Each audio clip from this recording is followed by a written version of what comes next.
Premium triplex villas at Bachupally APR projects. ఎన్నికలకు ముందు మీరు ఏదైతే చెప్పారో గెలుస్తున్నా 50,000 పైన మెజార్టీ వస్తుంది, రాసుకోండి. నా ఈవీఎంలో ట్యాంపరింగ్ చేయబోతున్నాం, మేము ఇంత మెజార్టీ వస్తుందని ముందు ఎక్స్పెక్ట్ చేశారా? మీరు గెలిస్తే ప్రజాస్వామ్యం, మేము గెలిస్తే ఈవీఎం ట్యాంపరింగ్. మరి రాజమండ్రిలో అంబేద్కర్ గారి రాజ్యాంగం నడుస్తుందా, రెడ్ బుక్ రాజ్యాంగం నడుస్తుందా, ఆదిరెడ్డి వాసు గారి యొక్క రాజ్యాంగం నడుస్తుందా? మొత్తం ఆదిరెడ్డి వాసు గారు ఎమ్మెల్యేగా గెలిచినప్పటి నుంచి కూడా ఆయన చూపంతా ఇసుక మీద మద్యం పైనే ఉంది. వాస్తవం. రాజమండ్రిలో వ్యభిచార కేంద్రాలు ఎక్కువైపోయాయి. ఆదిరెడ్డి వాసు గారికి క్యాబినెట్ చోటు ఉంటుందని అందరూ అనుకున్నారనమాట. ఆయన కుటుంబమే ఒక శాపము. భరత్ గారి మీద కొంత కక్ష సాధింపు. ఇప్పుడు ఎలాగైనా మార్గాన్ భరత్రామ్ గారిని కూడా జైలుకు పంపించాలని ఆదిరెడ్డి వాసు గారు కంకణం కట్టుకున్నారు. మీరు వైసీపీకి వ్యతిరేక, వైసీపీలో ఉన్న నాయకులకు వ్యతిరేకంగా ఎవరైతే మా నాయకుడి మీద అదే పని మీద కాలు దూవుతారో ఆడు నాకు శత్రువే అవుతారు. జక్కంపూడి గణేష్తో మీకు మిత్రత్వం ఉందా, శత్రుత్వం ఉందా? 2 ఏళ్లలో ఒక మంచి అవకాశం రానుంది మీకు. అదే గోదావరి పుష్కరాలు. బ్యూటిఫికేషన్ పేరుతో మార్గన్ భరత్రామ్ గారు అప్పట్లో చాలా అందంగా తీర్చిదిద్దారు కదా టౌన్ని. మీకు ఒక వందనం. బీసీ హాస్పిటల్ దీన్ని మార్చేస్తానన్నారు మీరు. ఇప్పుడు సడన్ గానే అక్కడికి వెళ్తామని మీరు ఖాళీయేనా? నేను వచ్చిందే దానికోసం. No word, only action.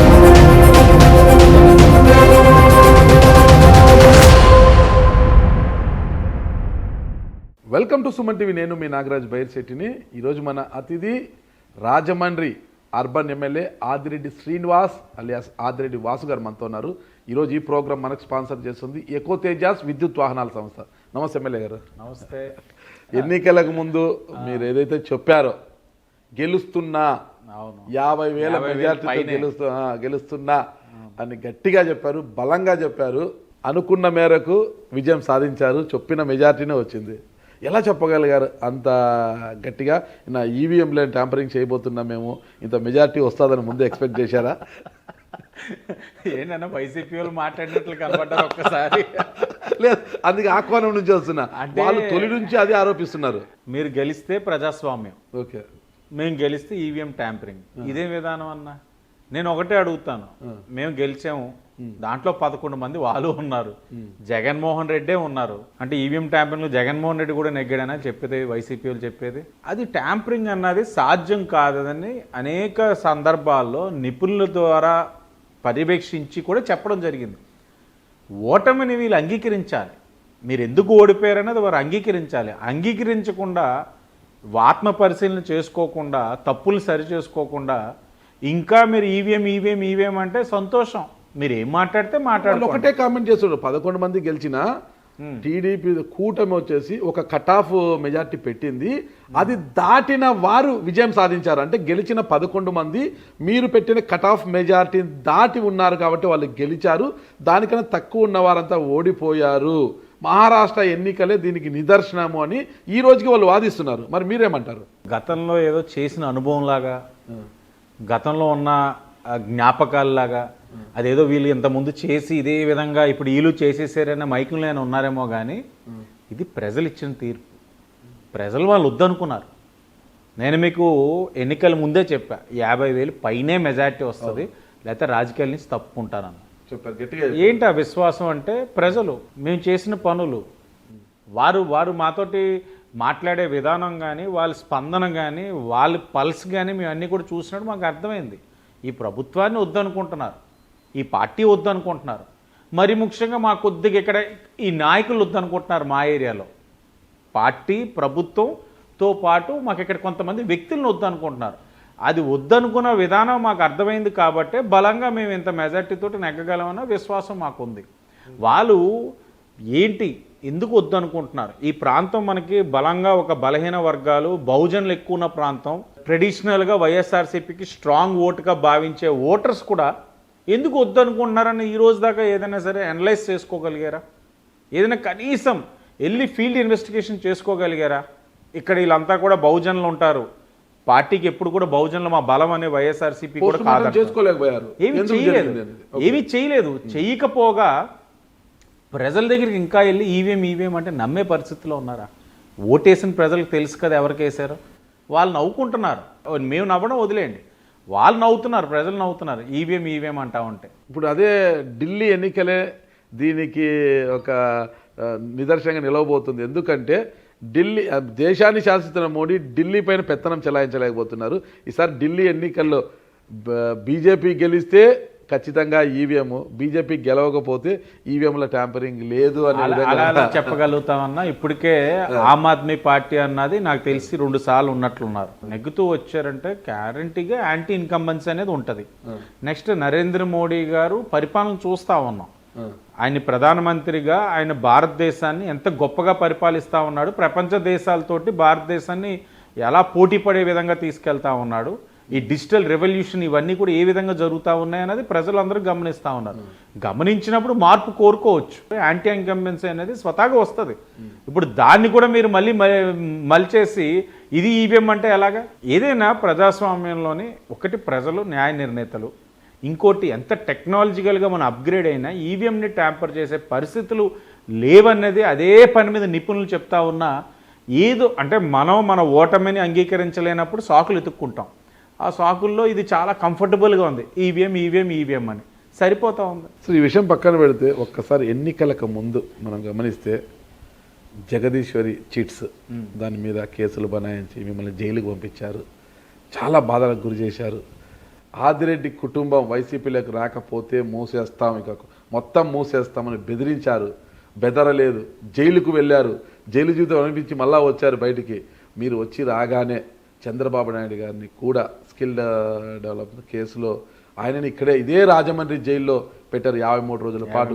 ఆ కుటుంబం అంతా రాజమండ్రిలోనే మకాం వేసింది.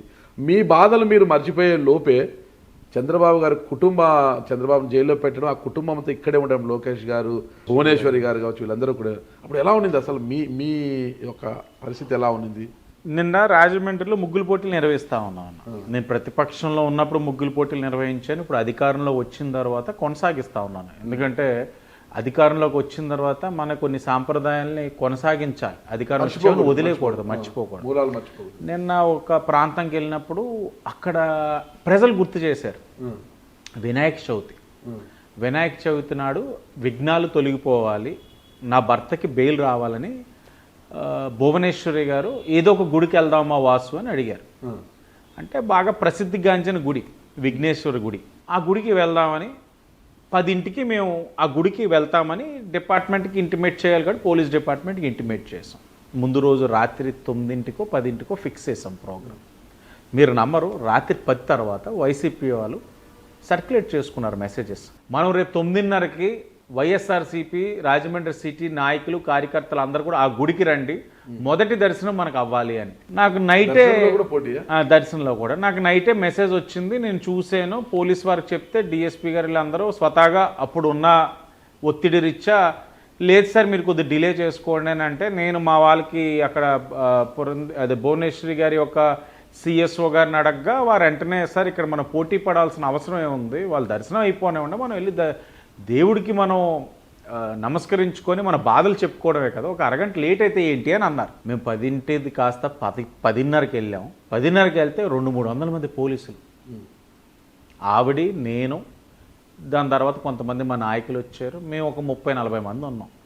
గుడి దగ్గరికి వెళ్తే పట్టుమని ఇద్దరు కూడా లేదు వైసీపీ వాళ్ళు. అంటే వాళ్ళు సర్క్యులేట్ చేసుకున్న గుడి దగ్గర రాజకీయాలు ఏంటని ఆ వైసీపీలోనే చేదరించుకున్నారు. ఇక్కడ ఉన్న ఆ ఇన్ఛార్జ్ యొక్క వ్యవహారాన్ని ఇద్దరే ఉన్నారు, మూల నుంచొని ఉన్నారు.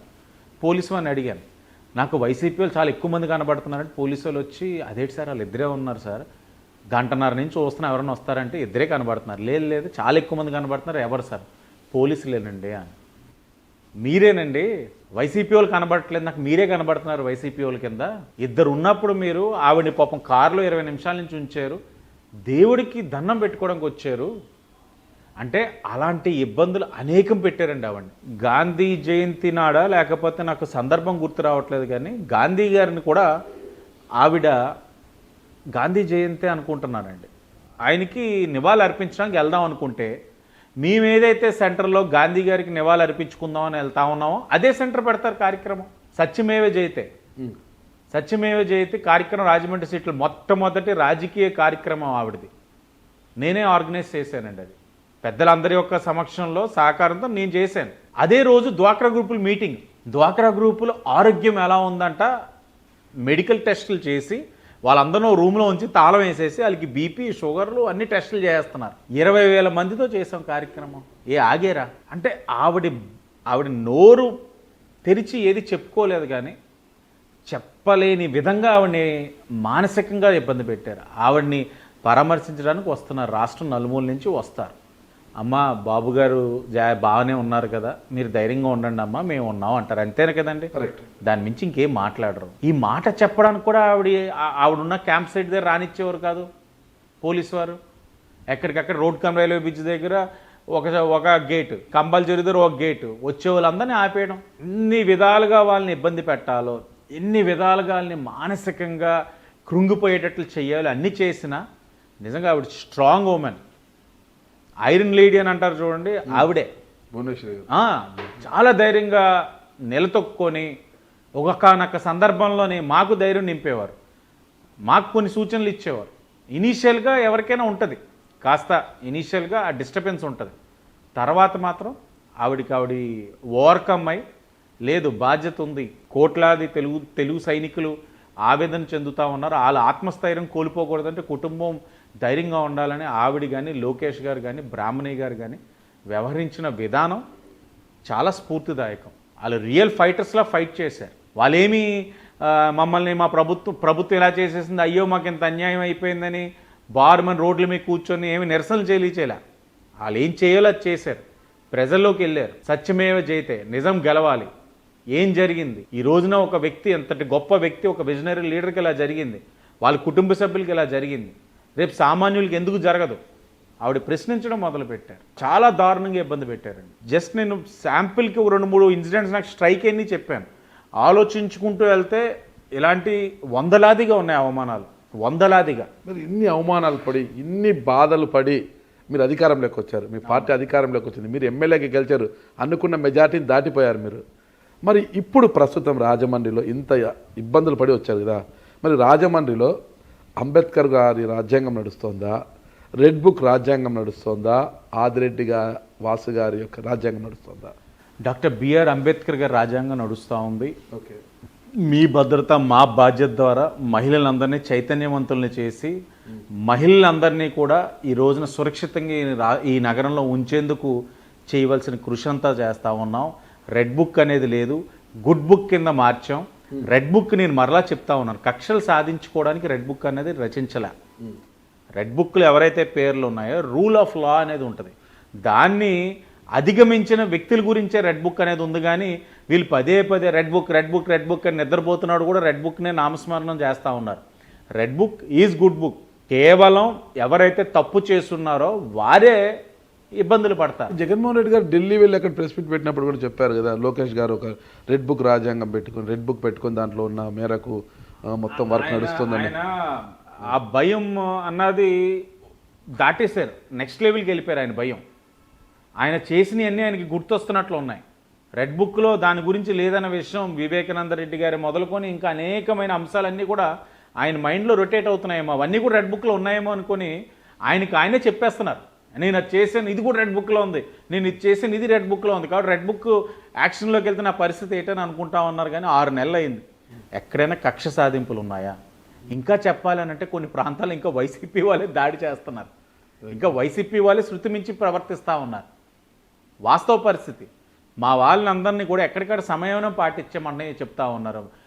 చంద్రబాబు నాయుడు గారు, పవన్ కళ్యాణ్ గారు, లోకేష్ గారు కూడా చాలా స్పష్టంగా సందర్భం ఉన్న ప్రతిసారి మనకి అధికారం ఇంత అబ్సల్యూట్ మెజారిటీ ఇచ్చింది ప్రజలు, మంచి పరిపాలన అందించమని, వారు చేసిన తప్పులు మనం చేయకూడదు అనేది ఎప్పటికప్పుడు అప్రమత్తం చేస్తూ ఉన్నారు. కానీ రెడ్ బుక్ అనేది అమలవుతుంది, తప్పకుండా అమలవుతుంది. ఎక్కడ ప్రభుత్వ ఖజానాకి గండి కొట్టిన అంశాల్లోనే ఎవరైతే ఇన్వాల్వ్ అయి ఉన్నారో వాళ్ళ మీద చర్యలు ఉంటాయి. ఏదైతే సహజ వనరులు ఉన్నాయో వాళ్ళని దోపిడీ చేస్తున్నారో వాళ్ళపైన చర్యలు ఉంటాయి. అధికారం ఉంది కదా అని చెప్పి అన్నిటిని కూడా మాఫీ చేసేసుకుందాం అంటే అవ్వదు. తప్పు ఈ రోజు కాకపోతే రేపైనా బయటకు వస్తుంది. ఇప్పుడు వస్తున్నట్లనే చర్యలు ఉంటాయి. సహజ వనరులను దోపిడీ చేస్తే చర్యలు తప్పకుండా ఉంటాయి. అవును. ఓకే, మరి అదే సహజ వనరుల కింద వచ్చే ఇసుకను మీరు దోపిడీ చేస్తున్నారు. కోట్లింగాల గాడి దగ్గర ర్యాంపుల్లో కావచ్చు, పేపర్ మిల్స్ దగ్గర కావచ్చు. ఇక్కడ ఇంకోటి లాలా చెరువు సెంటర్లో గతంలో ఒక పెద్ద ఇసుక కొండ ఉండేది. ఆ ఇసుక కొండను కాస్త మాయం చేసేశారు. అసలుకు అనుమతి లేకపోయినా కూడా మొత్తం ఇసుకనంతా తరలించేస్తున్నారు అన్న విమర్శలు ఈరోజు వైసీపీ నుంచి వినిపిస్తున్నాయి. అది కూడా సహజ వనరుల్లో ఒకటి ఇసుక. మొత్తం ఆదిరెడ్డి వాసు గారు ఎమ్మెల్యేగా గెలిచినప్పటి నుంచి కూడా ఆయన చూపంతా ఇసుక మీద మద్యం పైనే ఉంది అని అంటున్నారు. మరి మీ సమాధానం ఏంటి? వాస్తవమే, నా చూపంతా కూడా ఇసుక మీదే ఉంది. ఓకే, ఉచితంగా ఇసుకని ప్రజలకి సరఫరా చేయాలి, వ్యాపారస్తులు ఎక్కడ కూడా ఇబ్బంది పడకూడదన్న ఆలోచనతోటే నా చూపు ఉంది. మద్యం ప్రజలకి అధిక ధరలు లేకుండా ఏదైతే ప్రభుత్వం పెట్టిన పాలసీకి అనుగుణంగా వ్యాపారం చెయ్యాలన్న దాని మీద చూపు ఉంది. వీళ్ళు ఎలా ఉందంటే దొంగడు దొంగ అన్నట్లుంది. మీరు 5 సంవత్సరాలు దోచేశారు ఇసుకని. ఇప్పుడు ఏదైతే లాలా చెరువు చెప్తా ఉన్నారో ఎవరి పాత్ర ఉంది అంటే నోటికి వచ్చినట్లు ఇప్పుడు అధికారంలో ఉన్నాం కాబట్టి ఆదిరెడ్డి వాసు పాత్ర అంటే సరిపోదు. గత 5 సంవత్సరాలు మీరు దోచారన్నదే నేను చెప్తాను. ఒక్కొక్క ర్యాంపు నుంచి 2 లక్షలు చొప్పున రోజుకి 25 లక్షల రూపాయలు ఇసుక నుండి ఆదిరెడ్డి వాసుకు అందుతోంది అని వైసీపీ ప్రచారం. 25 లక్షలు రోజుకి 25 లక్షలు నెలకి 7.5 కోటి అన్న ఎక్కడుందో చెప్పమనన్నా బాబు. అంటే వాళ్ళు లెక్కలైనా జగన్ గారు ఎలాగైతే వాళ్ళు చేసిన దాన్ని నేను కూడా చేసేస్తున్నానేమో అని ఆలోచనలో ఉన్నారేమో. అవసరం లేదు. ఇది ఏదైతే ఇసుక ఉందో చాలా పారదర్శకంగా నడుస్తూ ఉంది. నా నాయకుల యొక్క పాత్ర లేదు. సొసైటీల ద్వారా నడిపిస్తా ఉన్నాం.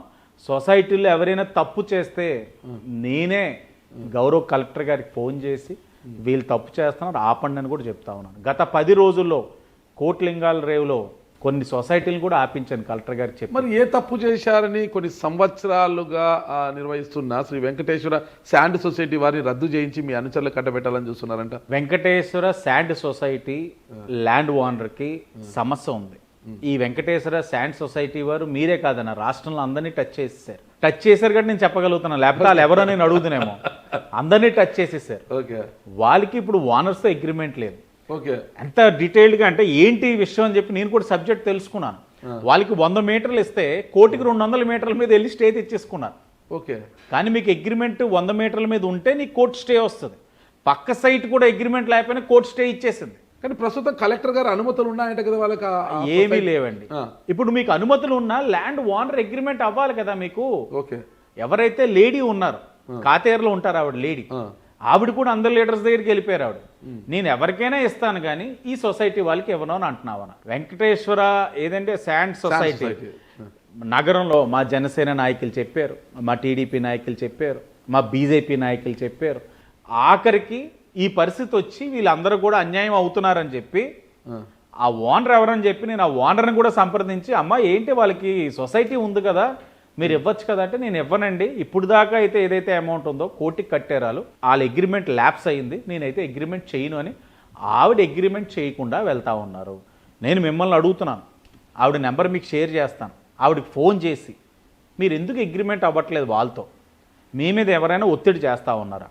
సరే అగ్రిమెంట్ అవ్వలేదు వాళ్ళు చేయటం, అలాగే నేనైనా అనాథరైజ్డ్గా ఆ సైట్లో ఏదైనా చేస్తానన్న శాండ్ ఆ సైట్ అలా పడి ఉంది. ఆమె నెంబర్ ఉందా మీతో? నా దగ్గర ఇప్పుడు లేదన్నా మీకు పెడతాను. మరి దీని గురించి ఏంటి అసలు? లాలా చెరువు దగ్గర గతంలో ఒక ఇసుక కొండనే ఉండింది, మొత్తం కూడా అక్కడి నుంచి ఇసుక తరలించే వాళ్ళు విక్రయించే వాళ్ళు అక్కడి నుంచే మొత్తం ఎవరికి ఇసుక అవసరమైనా. మరి ఆ కొండ ఏమైంది? ఆ ఇసుక కొండ ఇటు గతంలో ఎవరైతే ఏజెన్సీ ఉన్నారో వాళ్ళని మనం బాధ్యులను చేయాలి. సెబ్ అని ఒక డిపార్ట్మెంట్ ఉండేది. అవును, మీరు నెగ్గిన తర్వాత కూడా ఈ కూటమి వచ్చిన తర్వాత కూడా 2 నెలలు వాళ్ళే నడిపారు.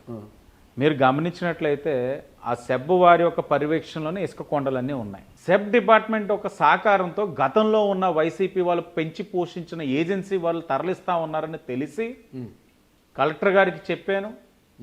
సెబ్ అధికారులు స్పందించట్లేదని చెప్పి పైన ఉన్నతాధికారులకు చెప్పి సెబ్ ఒక పాత్ర లేకుండా వెంటనే రెవెన్యూ డిపార్ట్మెంట్ వాళ్ళని టేక్ ఓవర్ చేసుకోమని కూడా చెప్పింది నేను. తర్వాత మా జనసేన ఇన్ఛార్జ్ గారిని కూడా వెళ్ళి అక్కడ కొద్దిగా కఠినంగా ప్రెస్ మీట్ పెట్టండి, భయం అనేది ఉండాలని కూడా చెప్పింది నేను. ఇప్పుడు నా మీద ఆపాదిద్దామంటే అలా? మరి ఆ కొండను మాయం చేసింది ఎవరిని వాళ్ళు ప్రశ్నిస్తున్నారు కదా. వాళ్ళు ఏమైపోయింది? ముమ్మాటికి కూటమి అధికారంలోకి వచ్చిన వెంటనే కొండ మాయం అయిపోయింది. ముమ్మాటికి ఇసుక దొంగలు ఎవరు అంటున్నారు. గతంలో ఎవరైతే చేస్తున్న ఏజెన్సీస్ ఉన్నాయో వైఎస్ఆర్సీపీ వాళ్ళు ఉన్నప్పుడు వారి పాత్రతోటి అదంతా అయ్యింది. అది వారిని అదే పని మీద చెప్పేందుకు గాను మేము కానీ ప్రయత్నించే లోపు ఈ జల్లేస్తే పోద్ది బురదని చెప్పి జల్లేస్తా ఉన్నారు. తెలీదాలికి సబ్ డిపార్ట్మెంట్ వాళ్ళు ఎందుకు అంత నిర్లక్ష్యంగా వ్యవహరించారు? అప్పుడు మేము చెప్తే అప్పుడు బళ్ళు సీజ్ చేస్తారా? నా మనుషులు అయి ఉంటే నేను ఎందుకు బళ్ళు సీజ్ చేయిస్తాను? ఈ రోజు కూడా సీజ్ అయి ఉన్నాయి బళ్ళు. ఎలా అయ్యింది అది? మేము నెగ్గిన తర్వాత ఇతరితర ఆలోచనలతో మేము వెళ్తూ ఉంటే సంపద ఎలాగ తినున్నారో సహజ వనరులను మీకు చెప్పున్నాను. అది ఎక్కడ మనం దోచేయచ్చు అన్నది అవగాహన కలిగిన పార్టీగా వైఎస్ఆర్సీపీ వాళ్ళు అంతే రాత్రిపూటలు చేసేసేవారండి. గొప్పగా చేశారు. సహజ వనరులు అంటున్నారు కదా మీరు. దివాన్ చెరువు దగ్గర ఉన్న అటవీ భూములను, పెద్ద ఎత్తున అటవీ భూములను గతంలో ఉన్న వైసీపీ నాయకులు కాజేయడానికి దోచేయడానికి పన్నాగం పన్నారని పెద్ద ఎత్తు యుద్ధం చేశారు మీరు. దాన్ని రక్షించాలి అనేసి పోరాటం చేశారు. మరి మీరు ఇప్పుడు అధికారంలోకి వచ్చారు కదా, వాటి పరిస్థితి ఏంటి? మళ్ళా ఏదైతే అన్న ఇప్పుడు ఆ దివాన్ చెరువు దగ్గర ఏదైతే ఉందో అది forest land, central act. Okay, మేము ఒకనొక సందర్భంలో మా ఆలోచన వాళ్ళ ఆలోచన చెప్తా ఉన్నాం. మీరు దోచేయాలి. అక్కడ ఒక జూ పెడితే ఎలా ఉంటుంది? ఓకే, ఆ జూ పెట్టి మనం వైజాగ్లో ఉంది ఇక్కడ మనం చేయగలిగితే ఎలా ఉంటుంది? అలాగని జూ పెట్టాలంటే సెంట్రల్ యాక్ట్గా డీనోటిఫై చేయించుకోవాలని ప్రపోజల్స్ కూడా ఆనాడు విజయరామరాజు గారు కమిషనర్గా ఉన్నారు మున్సిపల్ కార్పొరేషన్. ఇవన్నీ కూడా మా ఆలోచన దాన్ని ఎలా డెవలప్ చేద్దాం. మీకు గమనించండి, లాలా చెరువు నుంచి దివాన్ చెరువు ఆటో నగర్కి వెళ్ళే గ్యాప్లో సడన్గా మీకు బైక్ మీద వెళ్తే ఒక్కసారి ఫ్రెష్ ఎయిర్ వస్తుంది అన్న. ఎందుకంటే గ్రీనరీ అంటే అంత డెన్స్లీ అక్కడ ఉంటుందో ఫారెస్ట్ అంతా. దానివల్ల మీకు మంచి ఫ్రెష్ ఎయిర్ వస్తుంది, చాలా బాగుంటుంది, చల్లగా ఉంటుంది. ఒక్కసారి మీకు ఫీల్ అవుతాం. సరే, దాని తర్వాత మళ్ళీ మనం ఈ ల్యాండ్ అంతా 200 acres ఇదంతా చేస్తే ఇంతలా ఉన్న ఇక్కడ ఉన్న మంచి ఈకోసిస్టమ్ పాడు చేసిన వాళ్ళు అవుతామని చెప్పి ఆలోచన వెనకడుగు వేయడం క్రమేణా అది పక్కకు పోయింది. వీళ్ళు ప్రజలకు ఉపయోగపడేదో లేకపోతే వ్యవస్థలకు ఉపయోగపడే విధంగా డెవలప్మెంట్ ఆలోచించకుండా వీళ్ళు వ్యక్తిగత అవసరాలకి ఏదో విధంగా దోచేయడానికి ప్రయత్నాలు చేశారు వైసీపీ వాళ్ళు. ఇది మళ్ళీ పెద్ద ఉద్యమం చేశాం. ఇప్పుడు ఏదైతే రెవెన్యూ సదస్సులు పెట్టి ఇలాంటి అంశాలన్నీ బయటకు వచ్చిన తర్వాత ఇప్పుడు ప్రభుత్వం కూడా ముఖ్యమంత్రి గారు కూడా చాలా సీరియస్గా తీసుకోవడం, ఉప ముఖ్యమంత్రి పవన్ కళ్యాణ్ గారు ఏదైతే ఆయనకి సంబంధించిన శాఖ అంశంగా ఆయన కూడా చాలా సీరియస్ అయ్యి ముందు ఏదైతే ప్రపోజల్స్ ముందు నడిచున్నాయో వాటన్నిటిని కూడా క్యాన్సిల్ చేసి కారకులైన వాళ్ళపైన కూడా చర్యలు తీసుకునే కార్యక్రమం ఇప్పుడు తీసుకుంటా ఉన్నారు. అంటే దోచేద్దాం అవకాశం ఉన్న చోటల్లా.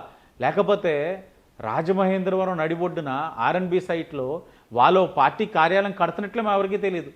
వైఎస్ఆర్సీపీ పార్టీ కార్యాలయం తెలీదు అన్న, నిజంగా వాస్తవం చెప్తా ఉన్నాను. కార్యాలయం అయిపోయిందని చెప్పి ఏదో కట్టారట వైసీపీ వాళ్ళని వెళ్తే పెద్ద పెద్ద మహల్ ఎలాగైతే మీకు ఋషికొండ మీద ఉందో దాన్ని తలదన్నే అంత సీన్ ఇక్కడ లేదు. కానీ అన్నీ 15 feet హైట్ స్లాబ్స్, అన్ని రాజమహల్ టైపు చాలా విలాసవంతంగా. వెనకాల నుంచి ఒక ఎంట్రన్స్, ఆ ఎంట్రన్స్ నుంచి ఆర్ట్స్ కాలేజ్లో హెలిప్యాడ్కి ఒక వే, ఫ్రంట్ ఒక ఎంట్రన్స్. అంటే రాజులు కట్టుకుంటారు చూడండి, చూసి అదే అనుకున్నాను, ఏంటి నేను ఫోబియాలోకి వెళ్ళిపోయాడా, నేను రాజుని, నేనే శాశ్వతంగా ఈ ఆంధ్రప్రదేశ్ రాష్ట్రాన్ని పరిపాలించేవాడిని నేను ఫిక్స్ అయిపోయాడు. ఏంటో నాకు అర్థం కాలేదని. అది కూడా ఒక ప్రాపర్ అకౌంట్ లేదు, ఎలా కట్టారు ఏంటి దేనికి ఇవేవి కూడా ఏవీ లేవు. మరి ఇంత పద్ధతిగా నడుచుకుంటున్నారు, ప్రజా సంక్షేమం కోసం మీరు ఉన్నారు కదా, అంబేద్కర్ రాజ్యాంగమే నడుస్తుంది అంటున్నారు. మరి మద్యం విషయంలో మీపైన ఎందుకు అన్ని విమర్శలు వస్తున్నాయి? రాజమండ్రిలో నాకు తెలిసి ఇంచుమించు 32 షాపులు ఉంటాయి, మద్యం షాపులు. సగానికి సగము మీ ఆధ్వర్యంలోనే మీ కంట్రోల్లోనే ఉన్నాయంటున్నారు. గోపాలపురంకి చెందిన ఒక టీడీపీ నాయకుడికి ఇక్కడ 2 షాపులు వస్తే కూడా ఆన్లైన్లో ఆయనను కూడా బెదిరించి తరిమేసి ఆ 2 షాపులు కూడా మీరే లాక్కున్నారు. అన్నీ కూడా మీ బినాముల ద్వారా నడిపిస్తున్నారు అంటున్నారు. నగరం వరకే అన్నారన్నా లేకపోతే స్టేట్ అంతా కూడా లేదు, రాజమండ్రి నగరం వరకే, సిటీ వరకే చెప్పారు. పోలే ఇంకా స్టేట్ అంతా కూడా ఆయన అంటున్నారేమో. డ్రా సిస్టమ్ ఎవరికైతే తగిలిందో వాళ్ళే వ్యాపారం చేసుకుంటున్నారు, స్వేచ్ఛగా చేసుకుంటామన్నారు, రూల్కి లోబడే చేసుకుంటామన్నారు. వాళ్ళ వ్యాపారం సంతోషంగా ఉండాలని కోరుకున్నాను. ప్రభుత్వ పరంగా కొద్దిగా ఏదో పర్సంటేజ్ ఇబ్బంది అని చెప్పారు. నేనే మరలా గౌరవ మంత్రి గారితో వ్యాపారస్తులు ఇబ్బంది పడతా ఉన్నారు, పర్సంటేజ్ పెంచాలని చెప్పి కోరడం. నూతన సంవత్సరం చంద్రబాబు నాయుడు గారి దగ్గరికి వాళ్ళకి మంచి కబురు 14% కింద పెంచారు. నేను ఒకటే చెప్తా ఉన్నాను, ఆ యొక్క మద్యం షాపుల్లో వైసీపీ వాళ్ళకి కూడా షాపులు వచ్చినాయి ఉన్నాయి.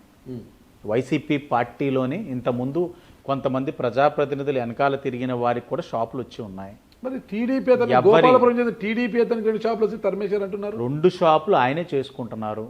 ఈ మధ్యకాలంలో ఆయనకి ఒక చర్చికి సమస్య వస్తే అది నేనే మాట్లాడాను. అంటే నింద వేయడానికి చాలా సులువు అన్న. మొన్న ప్రెస్ మీట్ పెట్టాడు ప్రబుద్ధుడు, 2 షాపులు చూపించి అమ్మవారి గుడి దగ్గర ఒకటి ఉంది, ఇంకోటి ఎక్కడో ఉంది, ఏంటి ప్రభుత్వం అని చెప్తా ఉన్నాడు. వాళ్ళకి అర్థం కాదు ఏంటంటే గత 5 సంవత్సరాల నుంచి ఆ షాపులు అక్కడే ఉన్నాయి. వైసీపీ ఉన్నప్పుడు కూడా అక్కడే ఉన్నాయి. ప్రబుద్ధుడు, ఆ ప్రబుద్ధుడు మీకు నాకు మంచి స్నేహితుడు. నాకు స్నేహితుడా? నీకు మాకు మంచి స్నేహితుడు అన్న. మన ఇద్దరికి common reel star Bharathram. Okay, మార్గన్ భరత్రామ్ గారా? పెట్టింది కూడా 2 చూపిస్తే నాకు కూడా అంత అవగాహన లేదు. మా వాళ్ళు చూపించి నవ్వుతున్నారు, ఏంటన్నా అన్నాను. ఈ షాప్ గత 5 సంవత్సరాలు వైసీపీ ఉన్నప్పుడు ఎక్కడే ఉందండి, ఈ షాప్ కూడా ఎక్కడే ఉంది, 5 సంవత్సరాలు అక్కడే ఉంది. మరి ఈ అబ్బాయి 5 సంవత్సరాలు కారులో అనేక సందర్భాల్లో సోలమ్మ తల్లి దర్శనానికి వెళ్ళినప్పుడు కూడా ఆ రోడ్లోనే వెళ్ళాలి.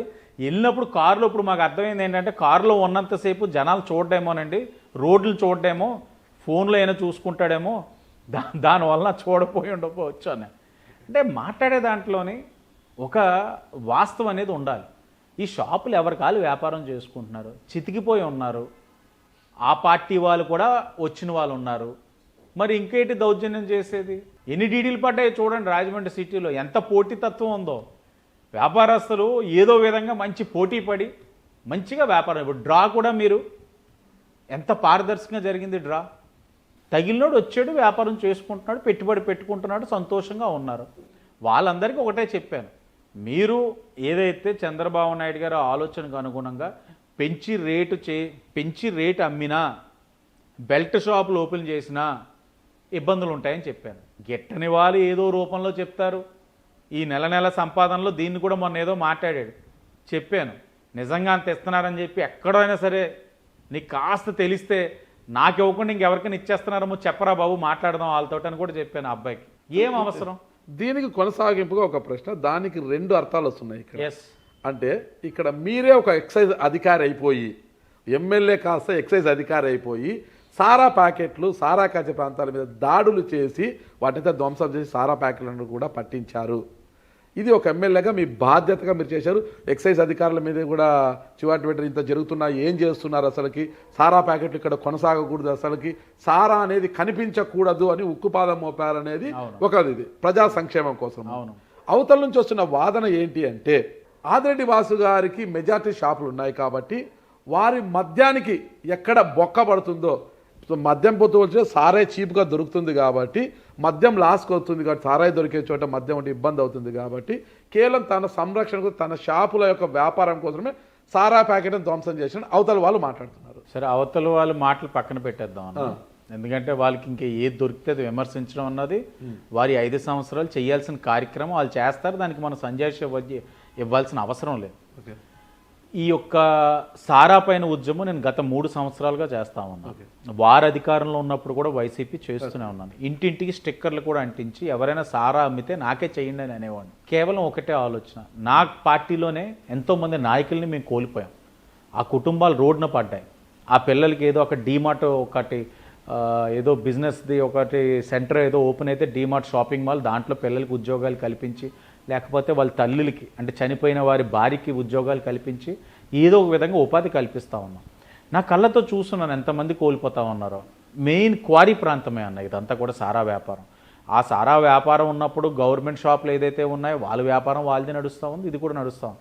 నేను ఈరోజు ఏదో రాత్రి కేవలం వీళ్ళ కోసం చేసిన కార్యక్రమం కాదు. మీరు గమనించుకోవచ్చు, మీరు తెలుసుకోవచ్చు కూడా. గత 3 సంవత్సరాలుగా క్వారీ ప్రాంతంలో ఉన్న సిద్ధార్థ నగర్ కానీ, లేకపోతే ఇంకొక ప్రాంతం రామదాస్పేట కానీ, సింహాచల్ నగర్ కానీ, అలాగే ఇక్కడ అంబేద్కర్ నగర్ కానీ గత 2-3 సంవత్సరాలుగా సారా మీద ఉద్యమం చేస్తూనే ఉన్నాను. చివరాఖరికి చెప్పిన కొన్ని డిపార్ట్మెంట్, ఎక్సైజ్ డిపార్ట్మెంట్ వారు సరైన సమయానికి స్పందించకపోవడం వల్ల నేను వెళ్ళి అక్కడి నుంచి ఫోన్లు అదేక పని మీద, సార్ మీరు చెప్తా ఉన్నారు మీ భద్రత మా బాధ్యత, మీటింగులు పెట్టి మహిళలు చైతన్యవంతులు అవ్వండి, మీరు మాకు చెప్పండి, బ్లేడ్ బ్యాచ్ గంజాయి బ్యాచ్ అల్లరి చేసినా, అల్లరి మూకలు ఎక్కువ ఇబ్బంది పెట్టినా, సారా అమ్ముతున్నా చెప్పమంటున్నారు, పోలీసులు చెప్తున్నాం కానీ వాళ్ళు వచ్చేసరికి వీళ్ళు పారిపోతున్నారు సార్, కాబట్టి మీరు ఏదో చెయ్యండి అని అదే పని మీద ఆ ప్రాంతం నుంచి వచ్చేసరికి అసలు వీళ్ళు నిజంగానే చెప్తున్నారా లేకపోతే నిజంగా పోలీసు వాళ్ళు పనిచేస్తున్నారా లేదా నా కళ్ళతో నేను చూద్దామని వెళ్ళేసరికి దొరికారు.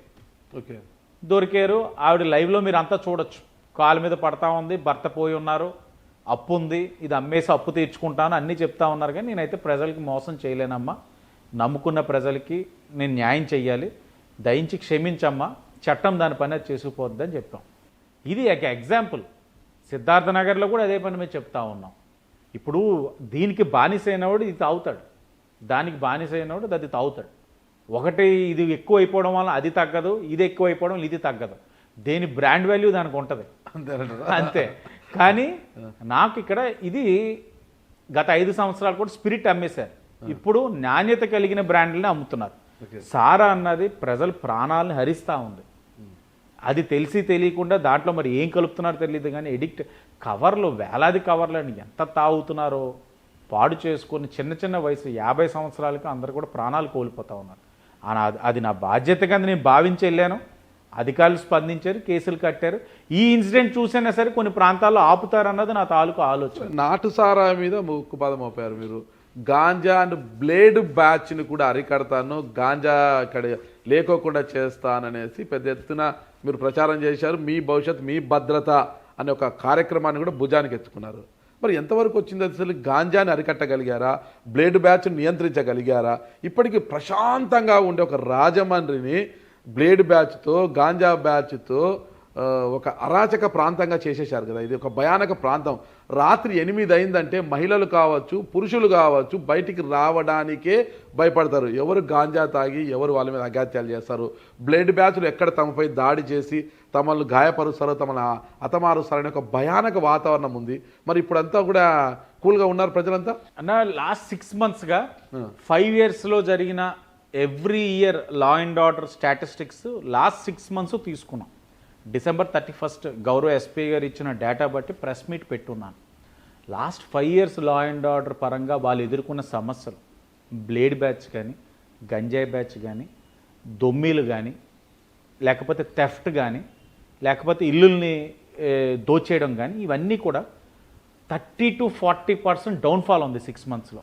30 to 40%. 70 మంది మీద గంజాయి కేసులు కట్టి లోపలికి పంపించున్నాం. బ్లేడ్ బ్యాచ్ వారైతే ఆ వృత్తికి అలవాటైన వాళ్ళు అయితే మానుకుంటున్నారు, మానుకోలేని వాళ్ళు జైలుకు పోతున్నారు.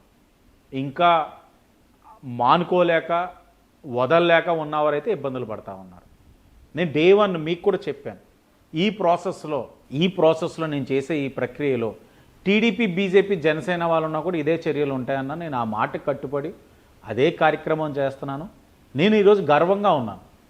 ఎందుకంటే బీజేపీ నుంచి కానీ, జనసేన నుంచి కానీ ఈ విధమైన సపోర్ట్ నేను ఏదైతే ముందు ఆశించానో అదే సపోర్ట్ కొనసాగిస్తూ ఉన్నారు.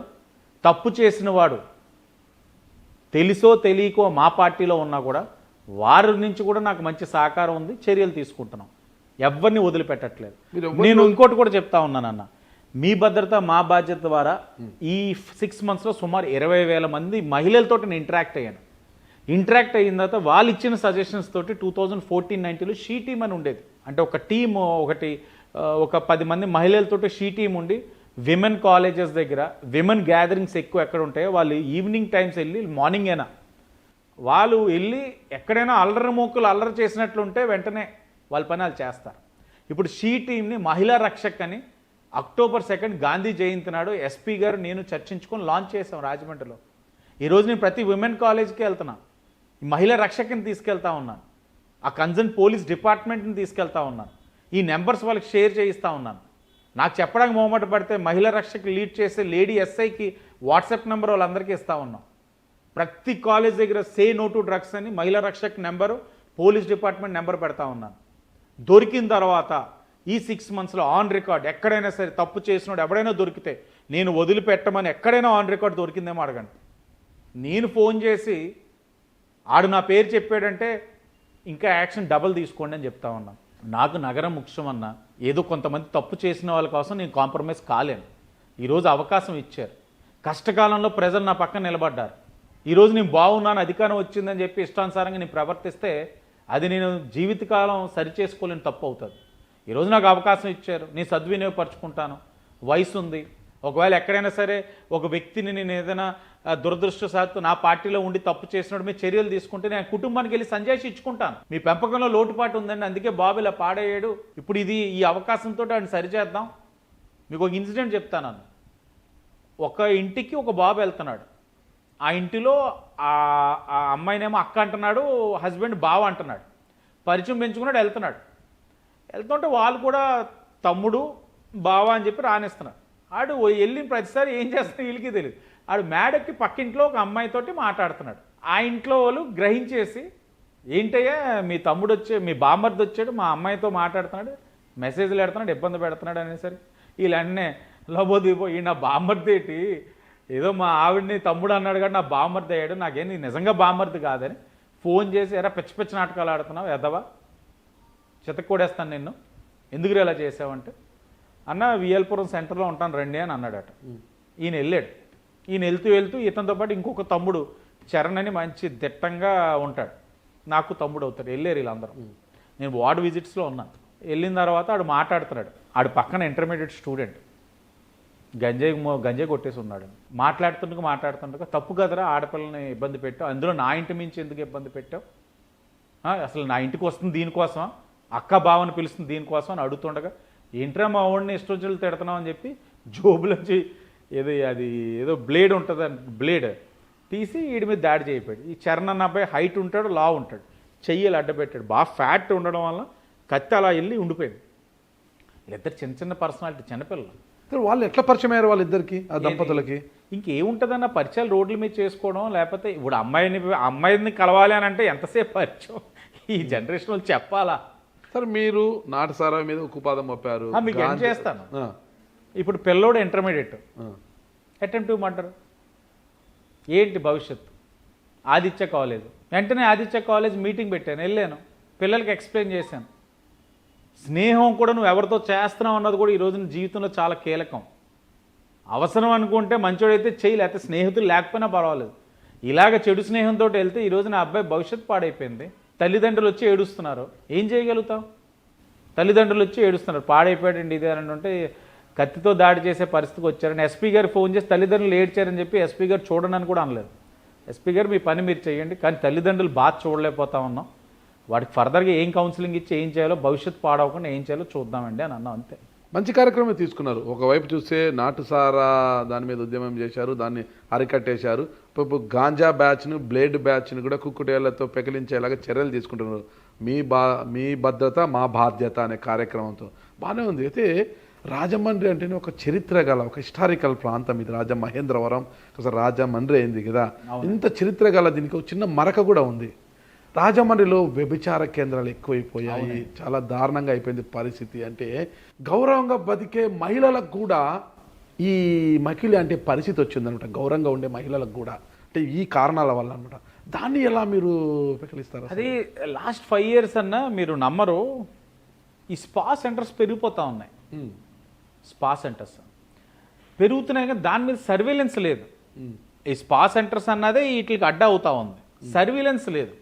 వాళ్ళకి రిజిస్ట్రేషన్స్ ఉన్నాయా, లేకపోతే వాళ్ళు సీసీ కెమెరాస్ పెట్టుకున్నారా, లేకపోతే ఏంటి చేస్తున్నారన్న దాని మీద ఈ సర్వేలెన్స్ లేకపోవడం వల్ల ఈ యొక్క టెక్నాలజీ కూడా చేతికి రావడంతో పిల్లలందరికీ కూడా ఓపెన్ అయిపోయింది. ఇదంతా కూడా ఒక అడల్ట్ లైఫ్ అన్నది ఓపెన్ అయిపోయింది.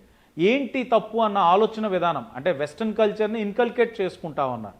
ఇప్పుడు మనం అధికారంలోకి వచ్చిన తర్వాత ఎవ్రీ జ్యూరిస్డిక్షన్, ఈ యొక్క స్టేషన్ జ్యూరిస్డిక్షన్లో నా పరిధిలో 3 స్టేషన్స్ ఉన్నాయి. ఈ యొక్క 3 పోలీస్ స్టేషన్ జ్యూరిస్డిక్షన్లో ఎన్ని స్పా సెంటర్స్ ఉన్నాయి, ఎంతమంది సీసీ కెమెరాస్ పెట్టారు, ఎంతమంది రిజిస్టర్డ్ బుక్ పెట్టారు, వచ్చిన వాళ్ళు వెళ్తున్న వాళ్ళు వాళ్ళ కాంటాక్ట్ నెంబర్ అన్ని డీటెయిల్స్ ఉన్నాయి.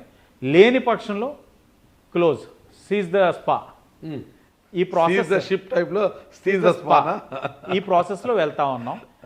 నాకు తెలిసి ఆల్మోస్ట్ 70-80% ఆ స్పా సెంటర్స్ ఇంతకుముందు ఏదైతే అందరినీ నేను కించపరచలేను. ఎందుకంటే ఆ వృత్తిని ధర్మంగా చేసేవాళ్ళు ఉన్నారు, అధర్మంగా చేసేవాళ్ళు ఉన్నారు. అందరినీ ఒక ప్లాట్ఫామ్ మీదకి అయితే నేను తీసుకురాలేను. కానీ దాంట్లో అడ్డగోలుగా అధర్మంగా చేస్తూ సంపాదిద్దాం అనుకున్న వాళ్ళందరికీ అయితే మాత్రం ఒక లెసన్ అనేది ఈ 6 monthsలో చూపించాం. ఇంకెందుకు అనవసరం, వచ్చింది ఎన్డీఏ కూటమి, గత ప్రభుత్వం కాదు మన ఆటలు సాగడానికి, ఇంకా ఆపాలనే ఆలోచన అయితే తీసుకురాగలిగాం. ఇంకా డిపార్ట్మెంట్ వాళ్ళు అయితే మంచిగా ఎన్ఫోర్స్ చేస్తున్నారు. మనకి సిస్టమ్ పాడవ్వడానికి ఏదైతే అవకాశాలు కనబడతా ఉన్నాయో ఆ అవకాశాలన్నీ సరిచేసే కార్యక్రమంలో అయితే డిపార్ట్మెంట్ ఫుల్ ఫోర్స్ ఎన్ఫోర్స్ చేస్తున్నారు. సరి అవుతుందన్న అతి దగ్గర అది కూడా. మీ దృష్టిలో చేస్తున్న మంచి కార్యక్రమాలే ప్రజలు గమనిస్తుంటారు, కానీ మీకు థ్రెట్ ఉంది, మీరు ఓపెన్ అవుతున్నారు, ప్రతి విషయంలో కూడా అడ్డుపడుతున్నారు, వాళ్ళని పెకిలిస్తాం వీళ్ళని పెకిలిస్తాం అంటున్నారు, గాంజా బ్యాచ్ లేకుండా చేస్తా, బ్లేడ్ బ్యాచ్ లేకుండా చేస్తానంటున్నారు అన్నప్పుడు మీకు థ్రెట్ ఉంది, జాగ్రత్తగా ఉండాలని ఇంటెలిజెన్స్ వర్గాల నుంచి నిఘా విభాగాల నుంచి కూడా మీకు ఒక ఫోన్ మెసేజ్ వచ్చింది, వాళ్ళు అలర్ట్ చేశారు మిమ్మల్ని, అందుకే 24 hours కూడా బాడీ గార్డ్స్ని పెట్టుకొని తిరుగుతున్నారు అంటున్నారు అనమాట. బాడీ గార్డ్స్ కాదన్న, మన పిఏలు. ఓకే, మన మనుషులు ముందు నుంచి మనం నమ్ముకున్న వాళ్ళు, సత్ప్రవర్తనతో మంచిగా సేవ చేసేవాళ్ళు. థ్రెట్ అయితే ఉంటుంది, ఎందుకంటే మనం మంచి చేయాలని అనుకున్నప్పుడు మంచి చేయాలనుకున్నప్పుడు ఈ చెడు శక్తులు ఏదైతే ఉన్నాయో కలుస్తాయి. ఇప్పుడు ఇప్పుడు సారా అమ్మేవాడు వాడి జీవితంలో మారమన్నా మారలేడు. చట్టం కూడా నేను మొన్నే అవగాహన చేసుకున్నాను, ఇదే రిపీటెడ్ కేసెస్ కడితే ఎంఆర్ఓ గారి దగ్గర నుంచి ₹1,00,000 ఫైన్, అదే 10 లక్షలకి చేసేయగలిగితే నేను ఈ చట్టసభల్లో కూడా అసెంబ్లీలో కూడా మాకు మార్చ్లో ఉందని అంటే క్వశ్చన్స్ ఇవ్వాలి అని అంటే సారా మీద క్వశ్చన్ ఒకటి ప్రిపేర్ అమ్మన్నాను, మా వాళ్ళని క్వశ్చన్ నేను మాట్లాడాలన్నాను. ఎందుకంటే ఎంఆర్ఓ గారు ఎన్ఫోర్స్ చేయగలిగింది ₹1,00,000 వరకే ఉంది. ₹1,00,000 అంటే అప్పో సప్పో చేసే కార్యక్రమే, అది లెవెల్స్ పెంచాలి.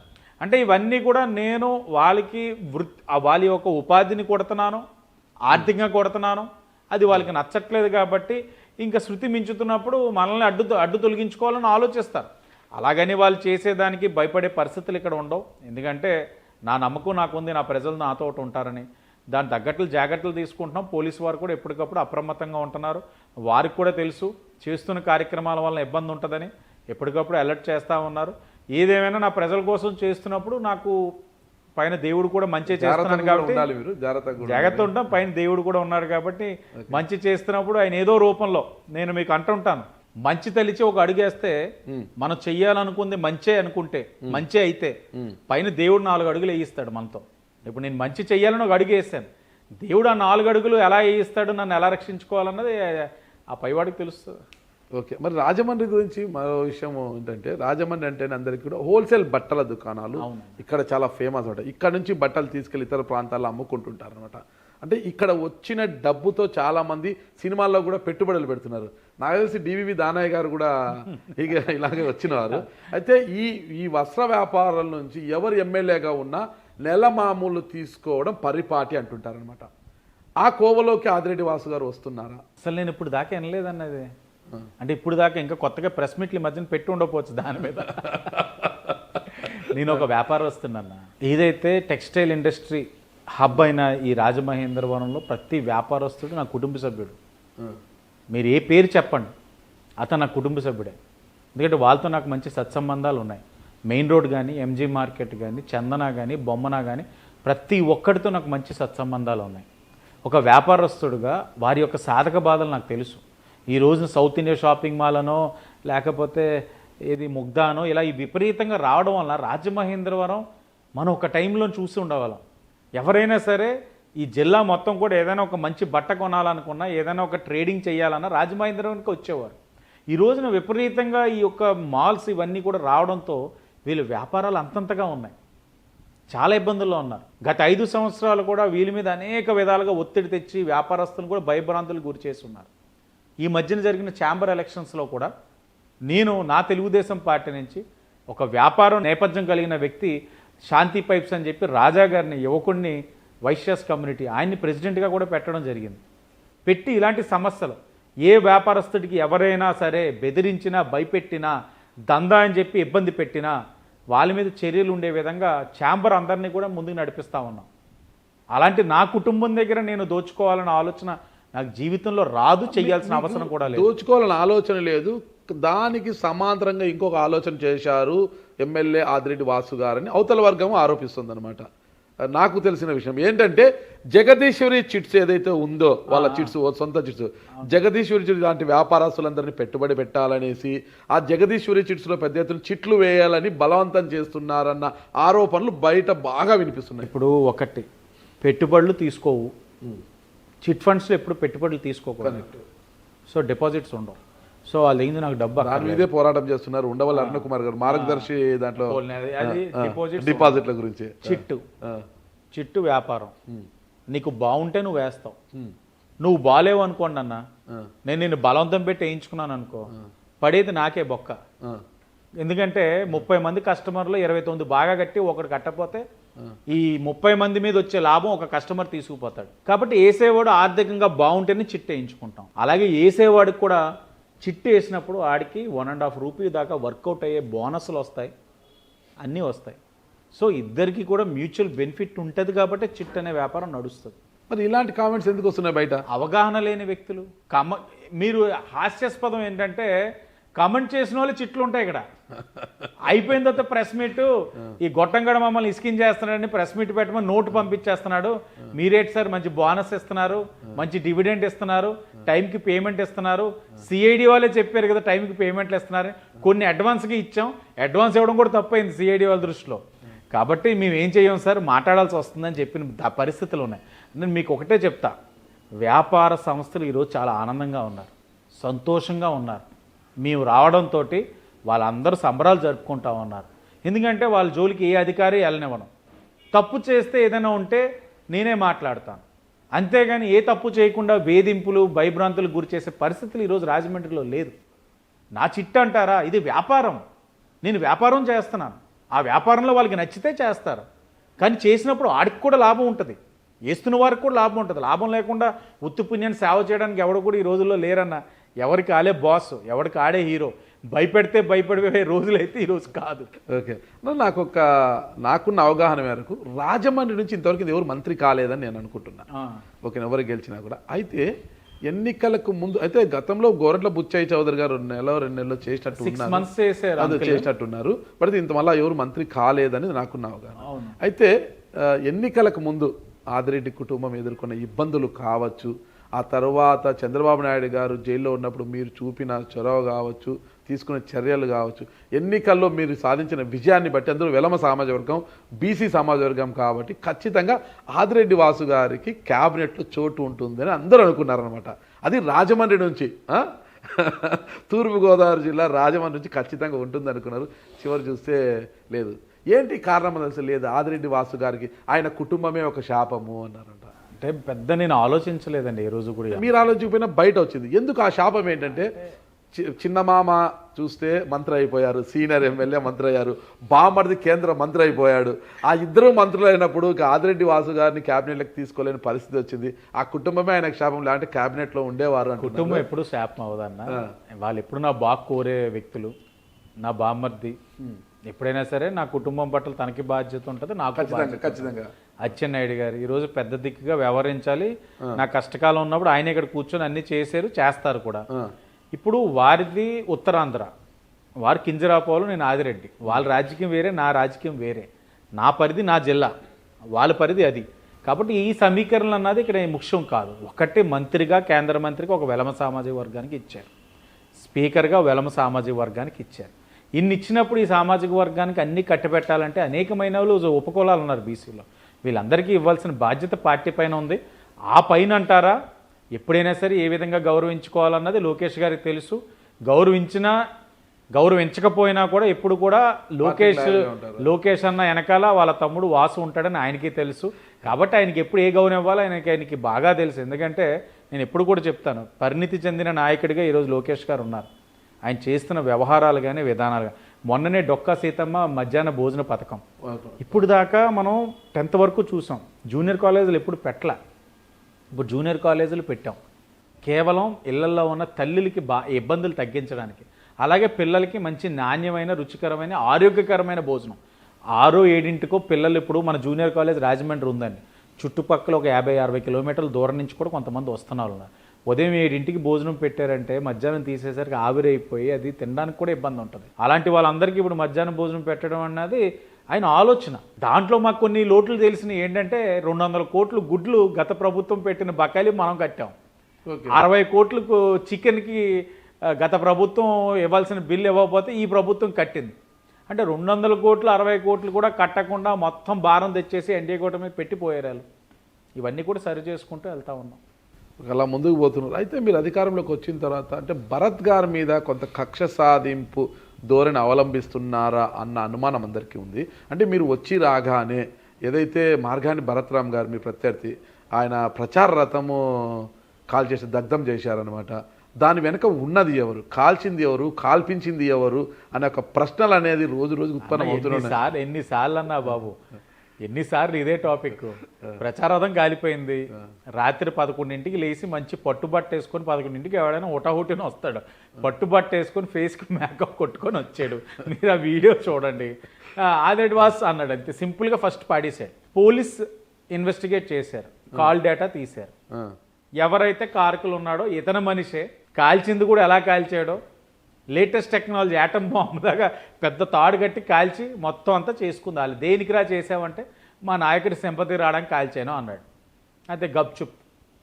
కానీ విషయం ఏంటంటే నేను ఈరోజు కూడా చెప్తున్నాను భరత్రామ్కి, ఆ అబ్బాయి 50 సార్లు మాట్లాడాడు ఆ 2-3 రోజులు ఒక పెద్ద వ్యక్తితో, ఒక పెద్ద ఆయనతోటి.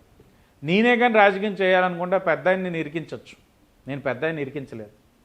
నేను గౌరవం, సమాజంలో ఒక గౌరవం అనేది ఉంచాలి, ఓ పద్ధతి విధానాలు అనేది ఉండాలి. కక్షగానే అన్నీ పోకూడదని దేనికోసం మాట్లాడాడో తెలియదు కానీ 56 సార్లు ఆ పిల్లడో పెద్ద ఆయనతో మాట్లాడాడు 2-3 రోజులు.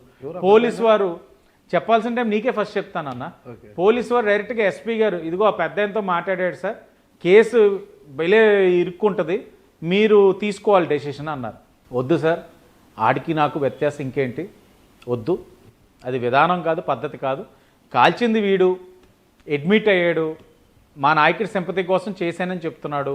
వాళ్ళ నాయకుడు చెప్తే చేసాడో లేకపోతే వాళ్ళ నాయకుడి సింపతి కోసం వీడే చేసాడో, జరిగిందైతే వైసీపీ వాళ్ళే చేసేసుకున్నారు. ఇంక వదిలేయండి, దీని మీద మన పెద్ద డ్రాగన్ చేయాల్సిన అవసరం లేదని వదిలేశాను. ఇది నా విఘ్నత.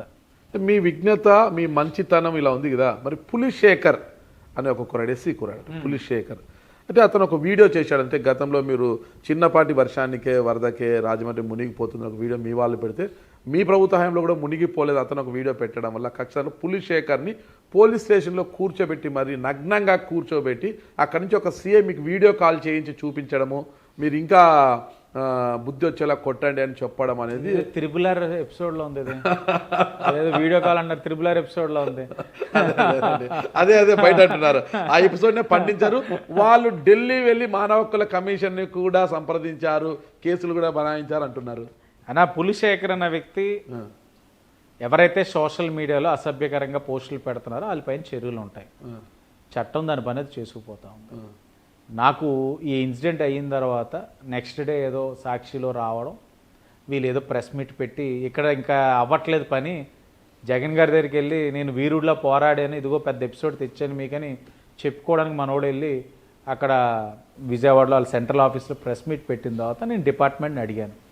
ఎస్పీ గారు వెరీ క్లియర్గా చెప్పారు, ఆ అబ్బాయిని మనం సోషల్ మీడియా పోస్ట్ అసభ్యంగా పెట్టినందుకు పిలిస్తే అతను మా మీద తిరగబడి దాడి చేసాడండి.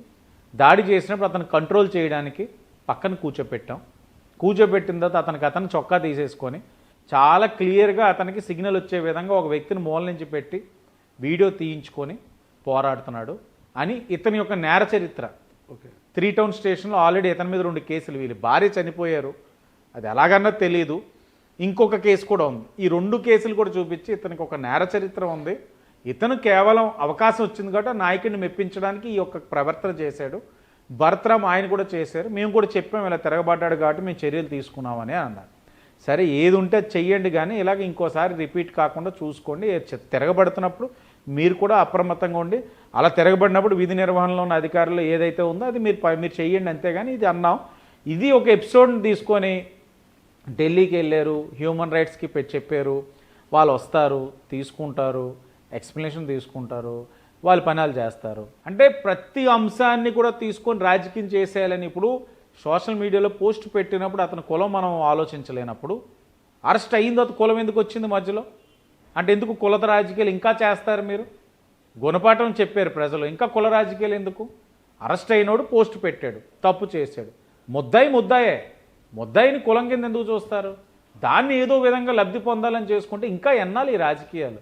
ఈ చిల్లర రాజకీయాలు మానేసి పోస్టులు పెట్టిన వాళ్ళు తప్పుడుగా పెడుతున్నారు. ఇంత మాట్లాడిన వాళ్ళు ఇంతకుముందు ఆదిరెడ్డి భవానీ గారి మీద పోస్టులు అనేకంగా పెట్టారు. ఆనాడు గుర్తులేదా? ఆదిరెడ్డి భవన్ గారి మీద ఆ రోజు పెట్టారు కాబట్టి ఈ రోజు ఈ పోస్టులకు పర్యవసానం అంటారా?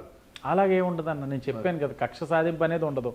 నా మీద ఇన్ని విధాలుగా ఇబ్బంది పెట్టి అరెస్టులు చేశారు, ఆఫీసర్లు నా దగ్గరికి వచ్చినప్పుడు చాలా హై హ్యాండెడ్గా బిహేవ్ చేశాడు, నా బాబుని ఇబ్బంది పెట్టాడు.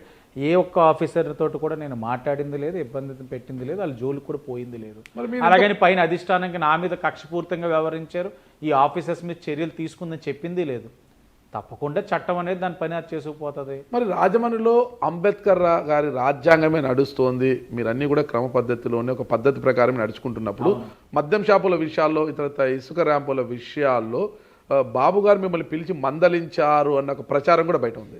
అదే అబ్బాయిని కొట్టారని చెప్పినందుకు ఇప్పుడు నన్ను మందలించారని చెప్పాలి, అంతేనా? బ్యాట్ ఇచ్చి కొట్టారని వెళ్ళింది కాబట్టి నన్ను మందలించాలి. ఎవడు నమ్ముతాడండి ఇవన్నీ? బాబు గారు నేను కలిసిన సందర్భాలు ఈ మధ్యలో, మొన్న పేపర్ మీద ఏదో సమస్య వచ్చినాడు కలిసి అంతా ఎక్స్ప్లెయిన్ చేశాను, వచ్చేసాను.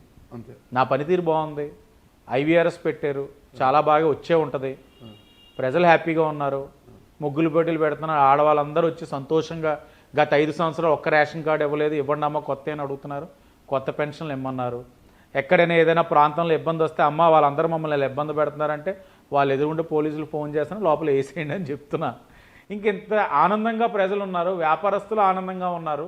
ఆనందంగా లేని వాళ్ళు ఎవడంటే వైసీపీలోనే, అందులో ఒకడే ఉన్నాడు, ఆత్మలో తిరుగుతున్నాడు చుట్టూ. వాడు ఇంక ఏం చెప్పాలి, అతనికి జరిగిన ప్రతి ఎపిసోడ్ని నా మీద రుద్దాలని చూస్తున్నాడు. అంటే అతన్ని చేసింది ప్రతిదీ ప్రజలు నమ్మారు. ఇప్పుడు నేను కూడా ఏదో విధంగా ఆ ప్రజల్లోని ఈ యొక్క అన్ని అంశాల్లో నేను ఉన్నానని నమ్మించడానికి ప్రయత్నం చేస్తున్నాడు. కానీ జనాలు తెలివైన వాళ్ళండి, వీళ్ళకి తెలియదు. మీ చుట్టూ తిరుగుతున్న ఆత్మే మార్గాన్ భరతరామ్. చీరలు ఇచ్చేస్తే ఇష్టం వచ్చినట్లు మనం ఏది పడితే చేసేస్తే జనాలు ఓట్లు వేసే పరిస్థితులు లేవు. సరే, అది ప్రజలు అనేది ప్రతి 5 ఏళ్ల కోసం వాళ్ళ మైండ్ సెట్ మారుతుంది. మొన్న భరతరామ్ గారిని వ్యతిరేకించడం వచ్చి మళ్ళీ 5 ఏళ్లకు మిమ్మల్ని వ్యతిరేకిస్తారా లేదని తెలుసుకోవాలంటే ఇంకా చాలా టైం ఉంది, 4 సంవత్సరం టైం ఉంది. అప్పుడు మనం మాట్లాడదాం మళ్ళీ దాని గురించి ఎందుకు. మరి గతంలో మీరు ఇబ్బంది పడ్డారు, జైలుకి వెళ్ళారు, మిమ్మల్ని జైలుకి పంపడంలో వెనక మార్గాన్ భరతరామ్ గారు ఉన్నారన్న ఒక కసి మీలో ఉంది అనేది అంత తెలుసు. అయితే గతంలో మార్గాన్ భరతరామ్ గారి మీద అవినీతి అక్రమాలు అవి ఇవన్నీ చాలా మాట్లాడారు మీరు ప్రతిపక్షంలో ఉన్నప్పుడు. ఇప్పుడు ఎలాగైనా మార్గాన్ భరతరామ్ గారిని కూడా జైలుకు పంపించాలని ఆదిరెడ్డి వాసు గారు కంకణం కట్టుకున్నారు అనేది వైసీపీ పక్షాల నుంచి వస్తున్న వాదన. అలాంటి ఆలోచన ఉందా మీకు? జైలుకి పంపించడమే అన్నిటికీ శాశ్వత పరిష్కారం అవ్వదన్న. తప్పు చేసిన తర్వాత చట్టం దాని పని చేసుకెళ్తున్నప్పుడు అది జైలా ఇంకే ఇతర రూపాన అన్నది తర్వాత అంశం. నా ఆలోచన ఏంటంటే ఆవభూమిలో జరిగిన తప్పు మీద సిఐడి ఎంక్వైరీ స్టార్ట్ అయింది. అలాగే నగరంలో అనేకమైన కార్యక్రమాలు, కాంట్రాక్ట్లు ఇవన్నీ కూడా నాణ్యత లేకుండా జరిగినాయి. విజిలెన్స్లో ఆల్రెడీ ఎంక్వైరీ కూడా నడుస్తూ ఉంది. నిన్న మొన్న చూశాను కొన్ని వర్క్స్ కూడా అతనికి సంబంధించిన వ్యక్తులే చాలా లో క్వాలిటీతో చేసినాయి. అతని ఇంటి పేరుతో ఉన్న కాంట్రాక్టర్ కూడా నేను చూశాను. మన ప్రజలకి జవాబుదారంగా ఉండాల్సిన పరిస్థితుల్లో ప్రజల యొక్క సొమ్ముని దోచేసి కమిషన్లు కక్కుర్తిపడి చేసే కార్యక్రమానికి ఎప్పటికైనా సరే సమాధానం చెప్పుకోవాలి. ఇదే నా ఆలోచన. చూపించారు మన ప్రయాణంలో, మన ఇంటర్వ్యూ చూపించారు మొత్తం ఫుట్పాత్ టౌన్ లో ఉన్న బ్యూటిఫికేషన్ వర్క్స్ కావచ్చు, రోడ్స్ కావచ్చు, ఆ టైల్స్ అవి కూడా మొత్తం ఎక్కడి నుంచి వచ్చే నాశరకంగా వచ్చే వాళ్ళ అంకులతో చేయించారు అనేది మీరు ఆరోపించారు. మరి దాని మీద ఇప్పుడు ఏంటి చర్యలు? తప్పకుండా ఎంక్వైరీ ఉంది. చేసిన ప్రతి తప్పుకి సమాధానం చెప్పుకోవాలి. మీరు వైసీపీకి వ్యతిరేక, వైసీపీలో ఉన్న నాయకులకు వ్యతిరేకంగా ఉన్నారా? నేను వైసీపీకి వ్యతిరేకం. అలాగే నాయకులు ఎవరైతే మా నాయకుడి మీద అదే పని మీద కాలు దూవుతారో ఆడు నాకు శత్రువే అవుతాడు ఖచ్చితంగా, గ్యారంటీగా. మరి అలాంటప్పుడు జక్కంపూడి గణేష్తో మీకు మిత్రత్వం ఉందా, శత్రుత్వం ఉందా? మిత్రత్వం లేదు, శత్రుత్వం లేదు. ఎదురు పడితే ఎవరితోటైనా మాట్లాడతాను. ఎదురు పడితేనే మాట్లాడతాను. వారం వారం జక్కంపూడి గణేష్ మీరు సిట్టింగ్ చేస్తున్నారట? A sitting? మామూలు సిట్టింగ్. ఏ సిట్టింగ్ అంటే మామూలు సిట్టింగ్. ఇది కూడా తనే చెప్పాడా? అన్న ఒకటి, ఎక్కడైనా ఈవెంట్స్ కలిగితే, అకేషన్స్ కలిగితే ఎదురు పడితే మాట్లాడతాం. తనకి నాతో పని లేదు, నాకు తనతో పని లేదు. తను నాకేం చేయాల్సిన అవసరం లేదు. నేను ప్రతిపక్షంలో ఉన్నప్పుడు తను అంత స్నేహం అయితే మిథున్ రెడ్డి వాళ్ళ ఇంట్లో మనిషి అయితే ఎందుకు అడ్డపడిపోయిన అరెస్ట్ ఆపలేకపోయారు? మంత్రులు ఇది అది మా కుటుంబం మాకు అంత పలుకుబడి జగన్ దగ్గర ఉందని అన్నప్పుడు నాతో స్నేహమే ఉండుంటే ఎందుకు ఆపలేకపోయారు? నేను ఎందుకు చేయించుకోలేకపోయాను? ఏదైనా ఒక లైన్ అనేది ఉంటుంది. రాజమహేంద్రవరం అన్నది మంచి సాంప్రదాయం ఉంది. ఈరోజు ఉండవల్లి అరుణ్ కుమార్ గారు ఎదురు పడితే పలకరిస్తారు, ఆప్యాయంగా బాగా చేస్తున్నావయ్యా అంటారు. రౌత్ సూర్యప్రకాష్ గారు, ఇప్పుడు ఏసీ రెడ్డి గారు ఎక్స్ఎమ్మెల్యే, ఆయన విగ్రహ ఆవిష్కరణ ఉంది, ఆయనే చేసి అమ్మ నీ చేతుల మీద ఎమ్మెల్యేగా నీకు అది గౌరవం చెయ్యమ్మా, మంచి ఆయన కదా, కాంగ్రెస్ ఎమ్మెల్యే అయినా అంటే లేదు సార్ ఆయన టీడీపీ కూడా ఒకనొక సందర్భంలో వచ్చారు, నేను వస్తానన్నాను. ఇది సాంప్రదాయం, ఇచ్చిపుచ్చుకునే విధానం. ఈరోజు అది శత్రుత్వం కింద మారిపోయింది. యువ నాయకత్వం వచ్చినప్పుడు అవగాహన లేని వ్యక్తులు కొంతమంది రావడం వల్ల సిస్టమ్ ఇలా చెడింది. అలాగని నేను మా నాయకుని విమర్శించినా ఏది చేసినా నేనైతే వదిలిపెట్టను. ఆవభూముల్లో నేను స్పష్టంగా సిఐడి ఎంక్వైరీలో మార్గాని భరత్తో పాటు బత్తుల బలరామకృష్ణ గారితో జక్కంబూడి రాజాని కూడా పెట్టాలని చెప్పారు. ఎవరి పాత్ర ఏముందన్నది తేల్చమన్నాను. అలాగే నా నగరంలోని శాంతి భద్రతలు విఘాతం కలిగించే వ్యక్తి ఎవడైనా సరే, నా పార్టీ వ్యక్తులు జోలికి ఎవరు వచ్చినా, నా ఎన్డీఏ కూటమి జోలికి వస్తే అది నాకు శత్రువే అవుతాడు. బత్తుల బలరామకృష్ణ ఇప్పుడు మీరు కూటమి ఎమ్మెల్యే కదా? అవునండి. మరి ఎలా ఏమైందండి? ఆవు భూముల విషయంలో అవును, ఆయన రాజానగరం ఎమ్మెల్యే కదా, ఇద్దరం కలిపి దీని మీద ఎంక్వైరీ చేయమని, ఎందుకంటే ఆయన పరిధిలో అంశం కదా, అందుకే ఆయన సహకారం కూడా తీసుకొని ఎంక్వైరీ చేయమను. ఆయన కూడా ఇద్దరం కలిసి వెళ్ళాం. ఎవరైతే ఆ అంశం మీద పోరాడిన వ్యక్తి మీద రౌడీ షీట్ కూడా ఓపెన్ చేయొచ్చని బాధపడ్డారు ఆయన. ఆ అంశం మీద కూడా ఇద్దరం కలిపే కంప్లైంట్ పెట్టాం. చంద్రబాబు నాయుడు గారు చెప్పి అందులో అయ్యన్ పాత్ర గారు కూడా అప్పుడు విజిట్కి వస్తే ఆయన మీద కూడా కేసు ఉంది, నాకు ఒక కేసు. అయ్యన్ పాత్ర గారి మీద, రామానాయుడు గారి మీద, నా మీద, వీళ్ళందరూ మీ విజిట్కి వెళ్తే మా మీద కేసు కట్టారు. కాబట్టి హౌస్ కమిటీ కూడా వేయాలని అయ్యన్ పాత్ర గారు కూడా ప్రతిపాదించారు. ఈ చీకటి స్నేహాలు చేయాల్సిన అవసరం నాకు లేదంటారు. ప్రజలు నా బలం, నా పార్టీ నా బలం, ఎన్డీఏ కూటమి ఈ రోజు నన్ను నడిపిస్తూ ఉంది. ఇలాంటప్పుడు నేను ఇంకెవరితోటో స్నేహం చేయించి పొందాల్సిన లాభమే ఉంది. నా వ్యాపారాలు ఎవరో చెప్తే జరిగేవి కావు. నా సంపద నా కష్టం మీద నేను చేసుకుంటాను. ఇంకెవరు నాకు చెయ్యాలి? ఓ వ్యక్తిని నేను కొట్టడానికి ఇంకో వ్యక్తి సహకారం తీసుకొని చేయాల్సినంత అసమర్థుని అయితే నేను కాదు. నా బలం నాకు ఉంది. ఓ వ్యక్తిని ఎలాగైనా ఢీకొండం అన్నది నాకు తెలుసు. నా రాజకీయం నేను చేసుకుంటాను. మరి యాళ్ళ ప్రదీప్ ఇప్పుడు ఎమ్మెల్యే మీరు ఉన్నారు, ఇక్కడ ఇంత పగడ్బందీగా ఒక ప్రజాస్వామ్య బద్ధంగానే పాలన చేసుకుంటూ పోతున్నారు. కానీ యాళ్ళ ప్రదీప్ అనే వ్యక్తి మీకు ఒక షాడో ఎమ్మెల్యేగా వ్యవహరిస్తున్నారు. ఏమి జరగాలన్నా, ఏ కార్యక్రమాలు చెక్కబెట్టాలన్నా కూడా ఫస్ట్ యాళ్ళ ప్రదీప్తో సంప్రదించిన తర్వాతని ఎమ్మెల్యే వరకు రావాలి అంటున్నారు. ఏంటి మా ప్రదీప్ ఎవరు? ఈయన doctor, okay, practitioner, okay, Vasavishri multi specialty hospital అని డాక్టర్. తమ్ముడు మంచి చెడులు పక్కన ఉంటాడు. కష్టకాలంలోనే అరెస్ట్ అయినప్పుడు కానీ ఇది కానీ అది కానీ మొత్తం ఇంట్లో ఉండి అన్ని వ్యవహారాలు చూసుకుంటాడు. మెడికల్గా కూడా ఫ్యామిలీ అందరికీ అతనే డాక్టర్, కన్సల్టింగ్ డాక్టర్. పక్కన ఉన్నంత మాత్రాన ఏమైపోతుంది? ఎందుకు ఈ ఈర్ష? అతను ఏదైనా ఎక్కడైనా ఎవరి దగ్గరైనా ఏదైనా ఆస్తి దోచుకున్నాడా? ఎవరి మీదైనా సెటిల్మెంట్ చేశాడా? Is a doctor. ఐఎంఏలో is a active doctor. IMA అంటే ఇండియన్ మెడికల్ అసోసియేషన్ రాజమహేంద్ర అంటే ఒక గౌరవప్రదమైన అసోసియేషన్. దాంట్లో ఎలాంటి అల్లర్చిల్లరగా ఉంటే డాక్టర్లని ఓ పదవిలో పెట్టరు. ఆ అబ్బాయి ఐఎంఏలో పదవిలో ఉన్నాడు అంటే ఇంతమంది మేధావులు అందరూ కలిపి ఉన్న ఒక కౌన్సిల్ లాంటి ఒక ఐఎంఏలో ఉన్న వ్యక్తిని షాడో ఎమ్మెల్యే, నాకు షాడోలు ఎవరూ లేరు. తప్పు ప్రదీప్ చేసిన పొలిటికల్ పవర్ కదా, ఇది పొలిటికల్ పవర్ కదా, ఎంత పొలిటికల్ పవర్ చెప్తున్నాను. ప్రదీప్ తప్పు చేసినా ఉపేక్షించడం. ఓకే, వాళ్ళందరికీ ఆ భయం ఉంది. అన్నయ్య దగ్గర కరెక్ట్గా ఉన్నంతసేపే కరెక్ట్గా ఉంటుంది. తప్పు చేస్తే ఎవరిని ఉపేక్షించడం. Next, he being a doctor. నేను ఇంతకుముందు హితకారిణి సమాజ్ చైర్మన్ కింద అబ్బాయిని పెట్టాం. ఒక డాక్టర్ ఉండాలని. ఆ అబ్బాయి డాక్టర్స్ తోటి ఫండ్ రేస్ చేసి బాగా చదువుకున్న పిల్లలకి మంచి మంచి గిఫ్ట్స్ ఇచ్చి ఎంకరేజ్ చేసి, ఫ్యాకల్టీని ఎడిషనల్ క్లాసెస్ తీసుకొని వాళ్ళకి గిఫ్ట్స్ ఇచ్చి, ఐఎంఏ నుంచి ఫండ్ రేస్ చేసి కొన్ని బ్లాగ్స్ కట్టించి ఎప్పుడు లేని డెవలప్మెంట్ ఆ అబ్బాయి చేస్తున్నాడు యాజ్ అ డాక్టర్. ఈరోజు టర్మ్ అయిపోయింది, ప్రాక్టీస్ చేసుకుంటున్నాడు. Is a practitioner.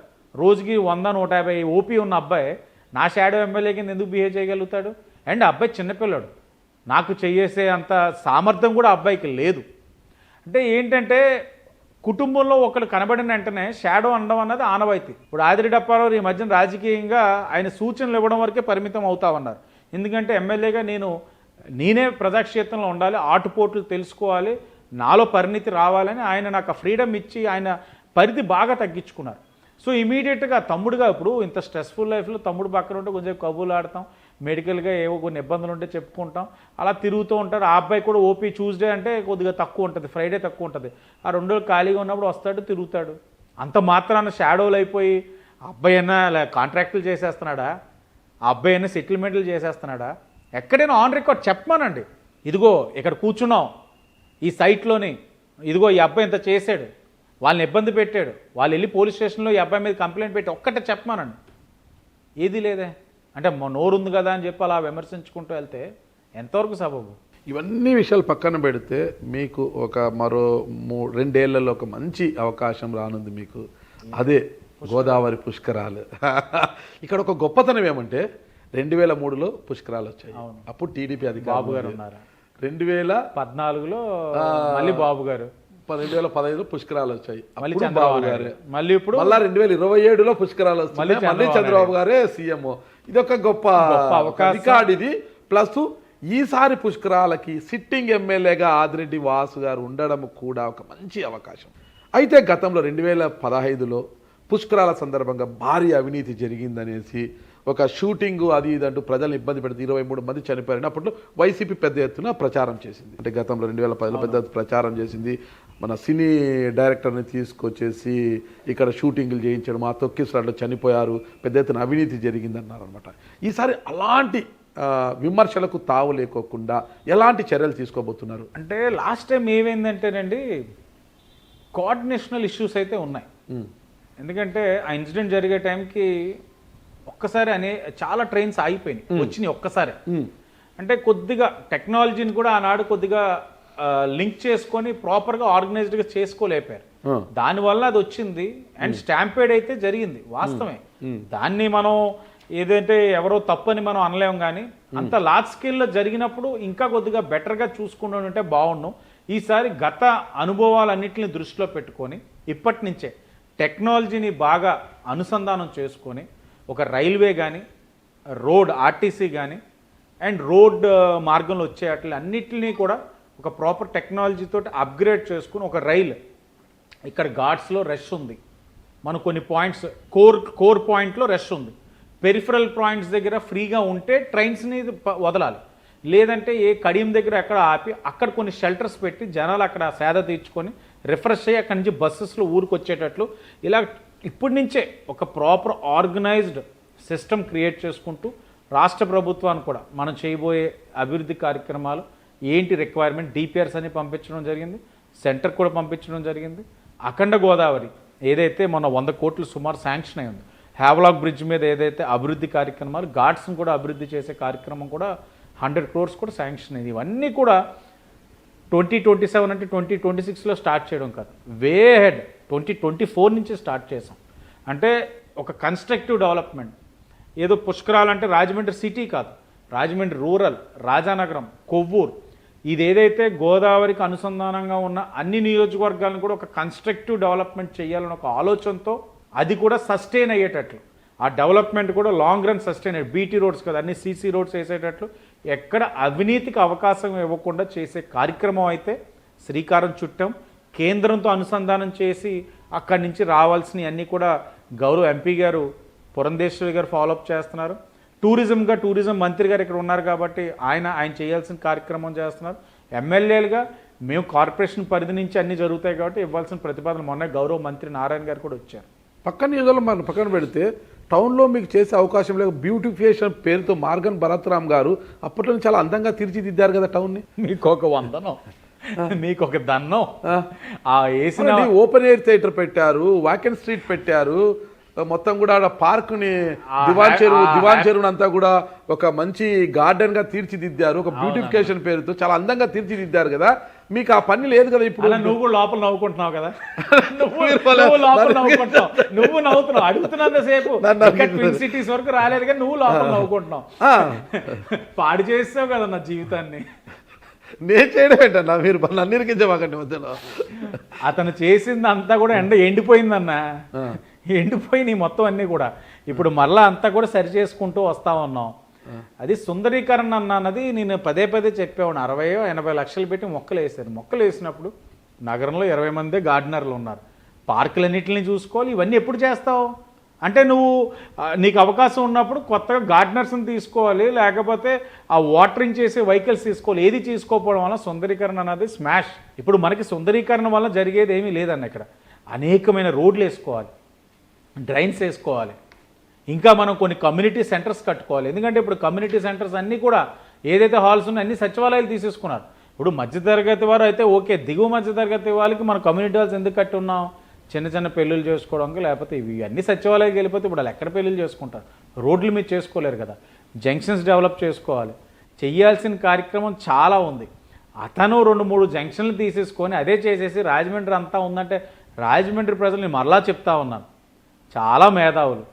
2015 ఇన్సిడెంట్ అయ్యింది, రాజమండ్రిలో ఇంత ఘోరమైందని అంత అల్లరి చేశారు. 19 ఎవరు నెగ్గారు? రాజమండ్రి ప్రజలు చాలా చైతన్యవంతులన్నా.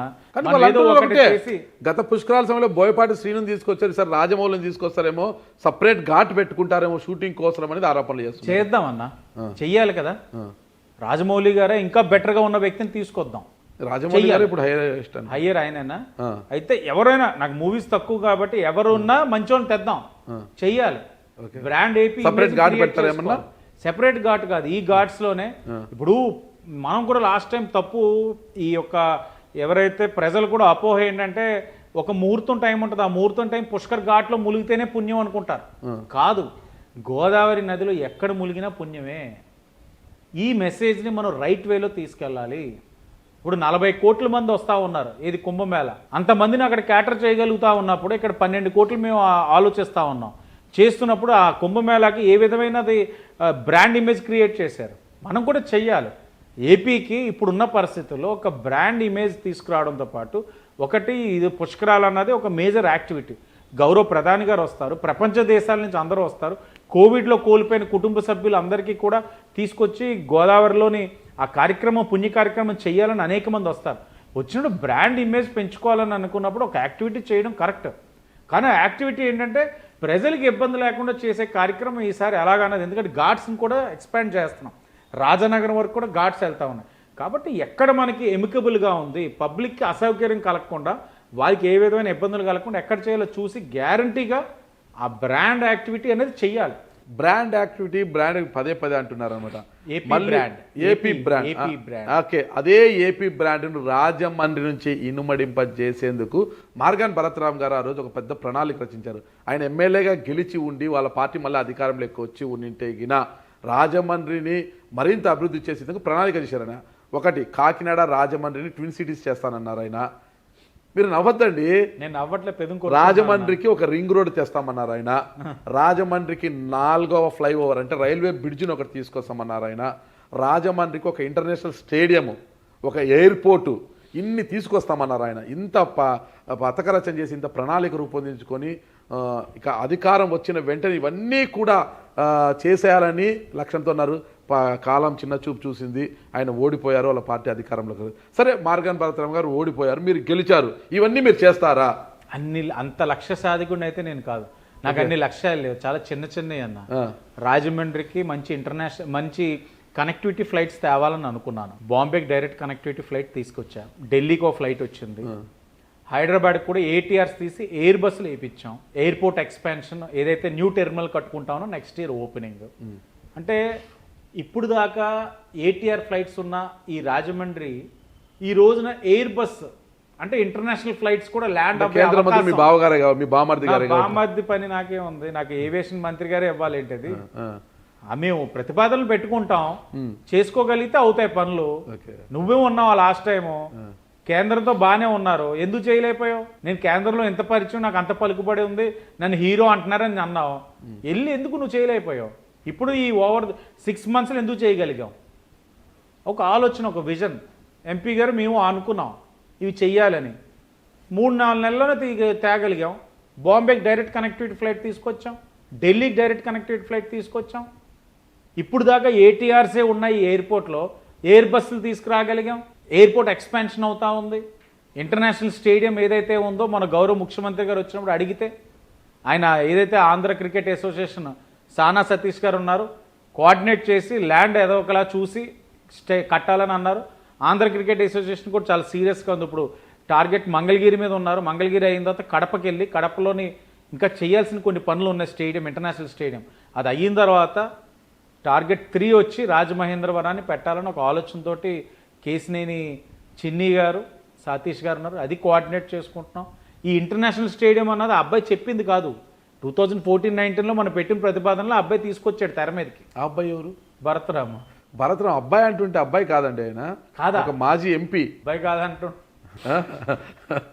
కన్నా నువ్వు బాగా జోకులేస్తున్నావు, అబ్బాయి కాదంట. అబ్బాయి నేను మరి మీరు అలా పెడతాండి, చిన్న అబ్బాయి కాదండి ఆయన, ఒక మాజీ ఎంపీ, ఆయన ఒక యువకుడు, ఓకేనా, ఒక సినీ హీరో, ఆయన ఒక సినిమా హీరో, ఆయన అబ్బాయా కాదా? ఒక యువకుడు అంటా నేను. ఆ అబ్బాయి అంటే చిన్న అమ్మాయి, ఓ మీ భాషలో అబ్బాయి అంటారేమో, అందరికీ ఒక యువకుడు, ఒక మాజీ ఎంపీ, ఒక సినిమా హీరో. నేను నాకు ఆ గౌరవం ఎప్పుడు ఉంటది ఓ మాజీ ఎంపీగా, ఎందుకంటే తను వేసిన శిలాబాద్ కానీ బద్దలు కొడితే నేను తిట్టి మా వాళ్ళు. రాజమహేంద్రవరం ఒక గర్వకారణం అండి. ఆయన ఒక సినిమాలో హీరోగా కూడా చేశారు ఆయన. అవును, ఒక సినిమా చేశారు. నా దగ్గర సంపూర్ణేష్ బాబు కూడా వస్తుంటాడు, 3-4 చేశారా, 3-4 హీరో సినిమాలు చేశాడు, వస్తుంటాడు ఒకసారి సరదాగా. ఒకటి యాక్టివ్ వాసు గారు, మీరు అధికారంలో ఉన్నారు, మరి అంత కిండల్ చేయొద్దండి. ప్రతిపక్షంలో కూడా అదే మాట అనేవాడిని. అధికారం ప్రతిపక్షం ఇదే తీరండి. రేపు అన్నాడు దేవుడు శాసిస్తే మళ్ళీ అధికారం వస్తాం, ఏ ఇబ్బందులైనా నా తీరైతే ఇలాగే ఉంటది, నా విధానం ఇలాగే ఉంటది, ఎప్పుడైనా ఇదే. సంపూర్ణేష్ బాబుని ఆయనని మరి మీరు అన్నారు కాబట్టి చెప్పాను. ఆయన కదా సంపూర్ణేష్ బాబు, ఆయన హైట్ ఒకటేనా? సంపూర్ణేష్ బాబు ఈయన ఒకటి ఎందుకు అవుతాడండి? ఆయన గొప్ప వ్యక్తి. సంపూర్ణేష్ బాబు ఈయన ఎందుకు ఒకటి అవుతాడు?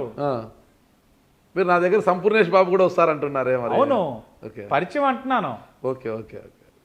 మీరు ఇందాక ఉండగానే ఈయన వచ్చారా? భద్రం. ఓకే, భద్రం వచ్చారు. ఆయన చాలా సినిమాలు నేను ఆయన కూడా మూవీలో చేసాం, ఇద్దరము. ఇద్దరు చేశారా? ఇద్దరు. ఈ కళ కూడా ఉన్నాయో అన్నోయ్. శ్రీకాకుళం షెర్లాక్ హోమ్స్ లో చేసాం ఇద్దరం కూడా. మరి భద్రం వచ్చినప్పుడు సంపూర్ణేష్ బాబు ఎందుకు రాకూడదు? వస్తాడు, వచ్చాడు. నమస్కారం అండి. ఓకే, ఈ విషయాలు మనం పక్కన పెడితే, ఎమ్మెల్యేగా టీడీపీకి చెందిన అభ్యర్థి మీరున్నారు ఇక్కడ రాజమండ్రికి, ఒక ఎంపీగా బీజేపీ నుంచి పురంధేశ్వర్ గారు ప్రాతినిధ్యం వహిస్తున్నారు. ఇక మిగిలింది చాలా కీలకమైన పదవి మేయర్. లోకల్ బాడీ ఎలక్షన్స్ జరిగితే మేయర్ పదవి మరి జనసేనకి ఇస్తారా, ఇంకో పార్టీకి ఇస్తారా? ఇక్కడేమో గన్ని కృష్ణ గారు నేనే మేయర్ అభ్యర్థినని అప్పుడు చెప్పేసుకుంటున్నాడు. ఆయన అందరూ నాకు చెప్పేశారని ఆయన చెప్పేసుకుంటాడు. మరి ఇకపోతే బొడ్డు వెంకటరమణ చౌదరి గారికి కూడా ఒక రుడా చైర్మన్ ఇచ్చేశారు ఆయన చౌదరి గారు. మిగిలింది జనసేనకి ఇక్కడ ప్రాతినిధ్యం ఇవ్వాలి. అంటే జనసేనకి ఇక్కడ మంత్రులు ఉన్నారనుకోండి, అంటే ఇక్కడ ఉన్నా కూడా ఆయన పక్క నియోజకవర్గం నుంచి పోటీ చేశారు, నిడదవోలు, కానీ ఇక్కడ ఉంటారు ఆయన. మరి ఏంటి పరిస్థితి? ఇది లోకల్ బాడీ ఎలక్షన్ అయితే త్వరగా పెట్టాలి, ఎందుకంటే బాడీ లేకపోవడం వల్ల ఒక ఎమ్మెల్యేగా అంత పరిధిలో మనం పనిచేయలేకపోతాం. అదే కార్పొరేషన్ ఉండుంటే, కార్పొరేటర్స్ ఉండుంటే ఏ వార్డులో వాళ్ళు బాధ్యత తీసుకుంటే ఇంకా ఎమ్మెల్యేగా నేను ఇంకా బెటర్ పెర్ఫామ్ చేయడానికి అవకాశం ఉంటుంది అని మీరు అంటున్నారు.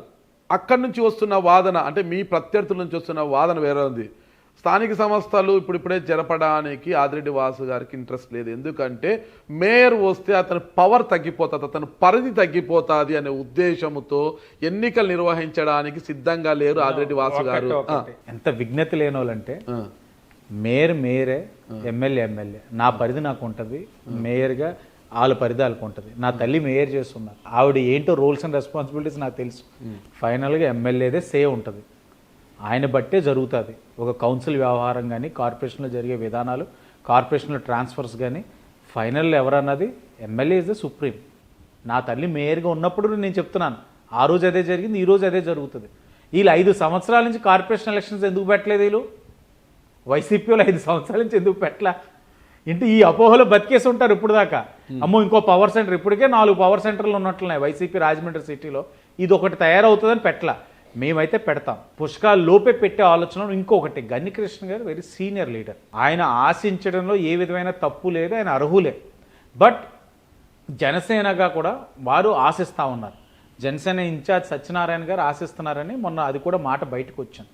ఇంకా ఫైనల్గా పార్టీ సుప్రీం.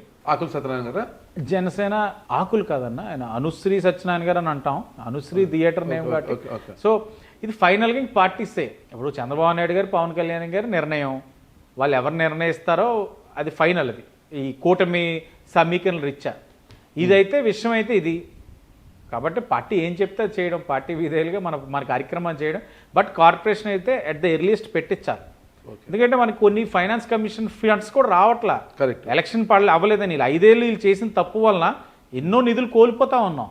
కాబట్టి ఇది అట్ ద ఎర్లియస్ట్ చెయ్యాలి, నిధులు రావాలి. ఓకే ఓకే, 2 ప్రశ్నలతో ఇక ఇంటర్వ్యూ ముగిస్తానన్న. ఒక ప్రశ్న, మీరు ఒక ఎమ్మెల్యేగా చాలా మందికి ఉపాధి అవకాశాలు కల్పించాలి, మంచిని మంచిగా చూడాలి, చెడుని చెడుగా చూడాలి. అయితే ఇక్కడ ఒకటి, ఉపాధి అవకాశాలను కొల్లగొడుతున్నారు.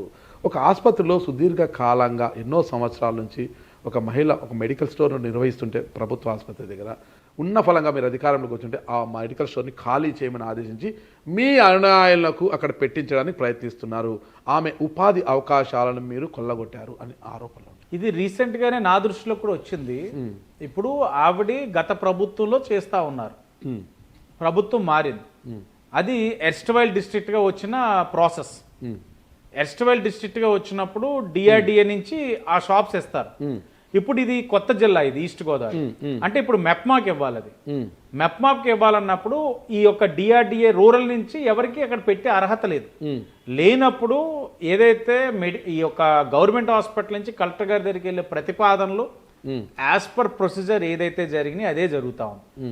వాళ్ళ అపోహ ఏంటంటే ఇక్కడ సిట్టింగ్ ఎమ్మెల్యే ఈ గవర్నమెంట్ హాస్పిటల్ కమిటీ చైర్మన్గా నేను నిర్ణయించానని అనుకుంటా ఉన్నారు. ఎర్స్ట్వైల్ డిస్ట్రిక్ట్ గా ఉన్నప్పుడు ఒక విధానం వెళ్ళినప్పుడు ఇది ఇప్పుడు ఒక కంబైన్డ్, ఇది ఒక జిల్లా కింద ఏర్పరిచినప్పుడు ఇక్కడ మన డ్వాక్రా గ్రూపులకి ఇస్తారు. అది నా సొంతం కాదు, వాళ్ళ సొంతం కాదు, ఏదైతే ఒక సెల్ఫ్ హెల్ప్ గ్రూప్ కి ఇస్తారు. ఆ గ్రూప్ కి ఇచ్చినప్పుడు యాజ్ పర్ ప్రొసీజర్ ఎవరైతే అప్లై చేసుకున్నారో వాళ్ళకి వస్తుంది. వాళ్ళకి అప్లై చేసే అర్హతే లేనప్పుడు నేను తీసేసేవాడిని ఎవరిని? నా ప్రమేయం ఏముంటుంది? అదే నా సొంత ఎస్టేటా? ఒక గవర్నమెంట్ హాస్పిటల్ సూపరింటెండెంట్ ఉన్నారు, కలెక్టర్ గారు ఉన్నారు, ఇంతమంది నిర్ణయాలు జరుగుతూ ఉన్నప్పుడు on paper as per procedure నడుస్తూ ఉన్నప్పుడు ఎక్కడైనా ప్రొసీజర్ ల్యాబ్స్ చేసి డిఆర్డిఏ నుంచి వీళ్ళకి అర్హత ఉంది అని లేకపోతే లేదని నేను చేయించానా? నిన్న కూడా నేను ఒక పేపర్ వాళ్ళు అడిగితే చూసాను, డిఆర్డిఏ వాళ్ళు చెప్పారు మేము ఎక్కడ కూడా ఈ గ్రూప్కి ఏమని మేము ప్రతిపాదించలేదు, మాకు సంబంధం లేకుండా జరిగిన ప్రొసీజర్ డిఆర్డిఏ డిపార్ట్మెంట్ వాళ్ళు ఇచ్చారు. కలెక్టర్ గారు ఆవిడ చేయాల్సిన కార్యక్రమం చేస్తారు. ఇంకా మా పాత్ర ఏంటి అంటే మనం ఒక ఎపిక్ సెంటర్లో ఉన్నాం కాబట్టి ఏ వ్యవహారం జరిగినా మనకి మెడ చుట్టడం అన్నది సర్వసాధారణం, సమాజ లక్షణం. అలాగని సరి చెప్పింది ప్రతిదీ కూడా మనం సమాధానం చెప్పుకుంటూ వెళ్ళామని అంటే అది కూడా కరెక్ట్ కాదు. ఫ్యామిలీ ఇక్కడే ఉందా మీకు? హైదరాబాద్ 2018లోనే వెళ్ళిపోయారని చెప్పాను కదా లాస్ట్ టైం. చాలా ఫ్రీగా ఉన్నారు మీరు. నేనేం ఫ్రీగా లేనన్నా. అందుకని ప్రభుత్వం అయితే ఫ్రీగా ఉన్నారు కాబట్టి ప్రభుత్వ ఉద్యోగి కన్నా ఎక్కువగా ఆదివారాల పూట కూడా పని చేస్తున్నారంట. ఆదివారాల పూట కూడా సడన్ విజిట్ అంటే అన్ని ఆ కార్యాలయాలు ఉండవు, ఏముండవు, ఇలా నాటుసారే స్థావరాల మీద వాటి మీద వీటి మీద చేయడము. ఇక మండే టు సాటర్డే వరకు ప్రభుత్వ కార్యాలయాల మీద సడన్ విజిట్లు, ఇవన్నీ కూడా. ఆదివారమైనా సెలవు తీసుకుంటారా అంటే ఈయన సెలవు తీసుకునే పరిస్థితుల్లో మా వాళ్ళు అదే తిడుతున్నారు బాగా. ఎన్డీఏ కూటమి నాయకులు జనసేన వాళ్ళు అయితే అన్న నువ్వు సండే పెట్టండి ఊరుకో అని మా జనసేన ఇన్ఛార్జ్ ప్రెసిడెంట్లు చెప్తున్నారు. సిస్టమ్ ఇంకా ట్రాక్లోకి రాలేదన్న. ఇప్పుడు మనకి మార్నింగ్ 9కి రావాలి, 10కి వస్తే ఎలా? మధ్యాహ్నం 1కి వెళ్ళాలి, 12కే మీరు వెళ్ళిపోయి ఆఫీస్ లాక్ వేసేసుకుంటే ఎలా సచివాలయాలు? అన్నీ అంటే అలవాటు అయిపోయింది. 5 ఏళ్ళు ఒక విధానంలో వెళ్ళారు. ఇప్పుడు మార్చాలన్నప్పుడు ఓవర్ నైట్ అవ్వదు, ఎవరి కాల్ చేయాలి. ఒక పక్కన కమిషనర్ గారు ఆయన పని ఆయన చేస్తున్నారు, ఒక పక్కన నేను. ఇప్పుడు అర్బన్ హెల్త్ సెంటర్స్ మనం పెట్టాం. అర్బన్ హెల్త్ సెంటర్స్ ముఖ్య ఉద్దేశం ఏంటి? 9 to 4 ఏదైతే బలహీన వర్గాలు ఎక్కువ నివసిస్తున్న ప్రాంతాల్లో పెట్టి వాళ్ళకి అన్ని టెస్టులు చేస్తూ బ్లడ్ టెస్ట్ ఒక 60 వెరైటీ టెస్ట్ చేయాలి, డాక్టర్ ఉండాలి, చెక్ చేయాలి, అక్కడే వారికి మెడిసిన్ కూడా ఇవ్వాలి. సో మనకి గవర్నమెంట్ హాస్పిటల్ మీద ప్రెషర్ తగ్గాలి. 8 అర్బన్ హెల్త్ సెంటర్స్ పెట్టినా కూడా గవర్నమెంట్ హాస్పిటల్ మీద ఇంకా ప్రెషర్ ఉందంటే ఇవి పనిచేయట్లేదని అర్థమే కదా. అవి ఏంటి, ఎందుకు చేయలేకపోతా ఉన్నారు, కారణాలు ఏంటి? ఇవన్నీ మనం వాళ్ళని పిలిచి మన ఆఫీస్ తెలుసుకునేదానికన్నా మనం వెళ్తే వాస్తవాలు తెలుస్తాయి. వెళ్తే భయంకరమైన వాస్తవాలు కనబడతాం. చాలా మంచి కార్యక్రమం చేస్తున్నారు. ఫైనల్గా ఒకటే ప్రశ్న, మనం ఎన్నికలకు ముందు మనం మిమ్మల్ని ఇంటర్వ్యూ చేసినప్పుడు చాలా హామీలు ఇచ్చేసారు, అది చేస్తా ఇది చేస్తా అన్నారు. ఓపెన్ ఎయిర్ థియేటర్ని తీసేసి మళ్ళీ దాన్ని ఒక ఆడిటోరియం బ్యాక్ చేస్తాను, హ్యాపీ స్ట్రీట్ మార్చేసానన్న. హ్యాపీ స్ట్రీట్ అది ఇవన్నీ హ్యాపీ స్ట్రీట్ ఇవన్నీ మనం పక్కన పెట్టారు, చాలా చేశారు. ఈ 6 నెలల కాలంలో మీరు సాధించిన ప్రగతి ఏంటి అనేది కూడా నేను పక్కన పెట్టేసా. ఈ 6 నెలల కాలంలో ఎన్ని నిధులు తెచ్చారు, ఏం చేశారు అనేది కూడా పక్కన పెట్టేసా. ఒక్కటే మన ఇంటర్వ్యూలో నా ఎన్నికలకు ముందు నేను చేసినట్టు ఒకటి వీడియో బాగా వైరల్ అయింది. అదే బీసీ హాస్టల్, బీసీ 2 సెకండ్లో ముక్కు ఇలా పెట్టుకొని వాంతు చేసుకుంటూ బయటకు వచ్చారు. నేను ఉండలేకపోయాను అక్కడ. అలాంటి దుర్భరమైన పరిస్థితుల్లో విద్యార్థులు ఉన్నారు. దీన్ని మార్చేస్తానన్నారు మీరు. ఇప్పుడు సడన్ గానే అక్కడికి వెళ్తామని మీరు వచ్చి చూపించగలరా? మీరు ఖాళీ అయినా నేను వచ్చిందే దానికోసం. మీరు ఖాళీ అయితే రండి వెళ్దాం. మీ ప్రగతి ఏందో నేను ఒక పక్క నో వర్డ్స్. మళ్ళా నేను పోయినాక వీడియో చేసిన తర్వాత అన్న అది తీసేయి ఏదో నేను ఇప్పుడు దాకా మీరు చేసిన ఇంటర్వ్యూలో ఏదైనా తీసామని ఈ రోజు అడగబోను. మీరు నాకు ముందే క్వశ్చన్ లేని లీక్ ఇచ్చారా? లేదు, అంత ర్యాండమే. అలాగే ఫైర్ లాగే ఉండాలి. మీ ఫైర్ మై ఫైర్. ఓకే, తగ్గేదే లేదు, వెళ్దాం.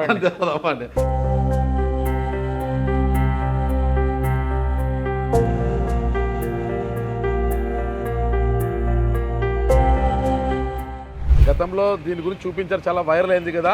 అందుకే ఛాలెంజ్ చేసి ఈ వెనుకబడిన తరగతుల బాలుర వసతి గృహానికి తీసుకొచ్చాను. లోపలికి వెళ్తున్నాము.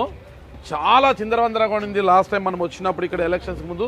ఇప్పుడు ఎలా ఉంది అంటే ఎమ్మెల్యే పనితీరుకు ఒక మచ్చుతునక అనమాట. ఈ 6 నెలల కాలంలో ఆయన ఏం చేశాడు అనేది ఇప్పుడే చూద్దాం. మనం ఇక్కడికి వచ్చినప్పుడు చాలా దారుణంగా ఉంది పరిస్థితి అంతా. ఇక్కడ కాస్త సర్దుకున్నట్టుగానే కనిపిస్తుంది ఇక్కడ ఈ ప్రాంతం అంతా కూడా. లాస్ట్ టైం కుక్కలు అన్నీ ఉండేవి ఇక్కడ. లాస్ట్ టైం వచ్చినప్పుడు ఇక్కడ అంటే ప్రతిపక్షంలో ఉన్నారు. అప్పుడు వచ్చినప్పుడు ఇక్కడ అంతా కుక్కలు, పెద్ద ఎత్తున ఈగలు, కుక్కలు ఇలా చాలా చిందరవందరం ఉండేది. కూర చూద్దాం. ఓకే, పప్పు బాగా చిక్కగానే ఉంది, గట్టిగా ఉంది పప్పు.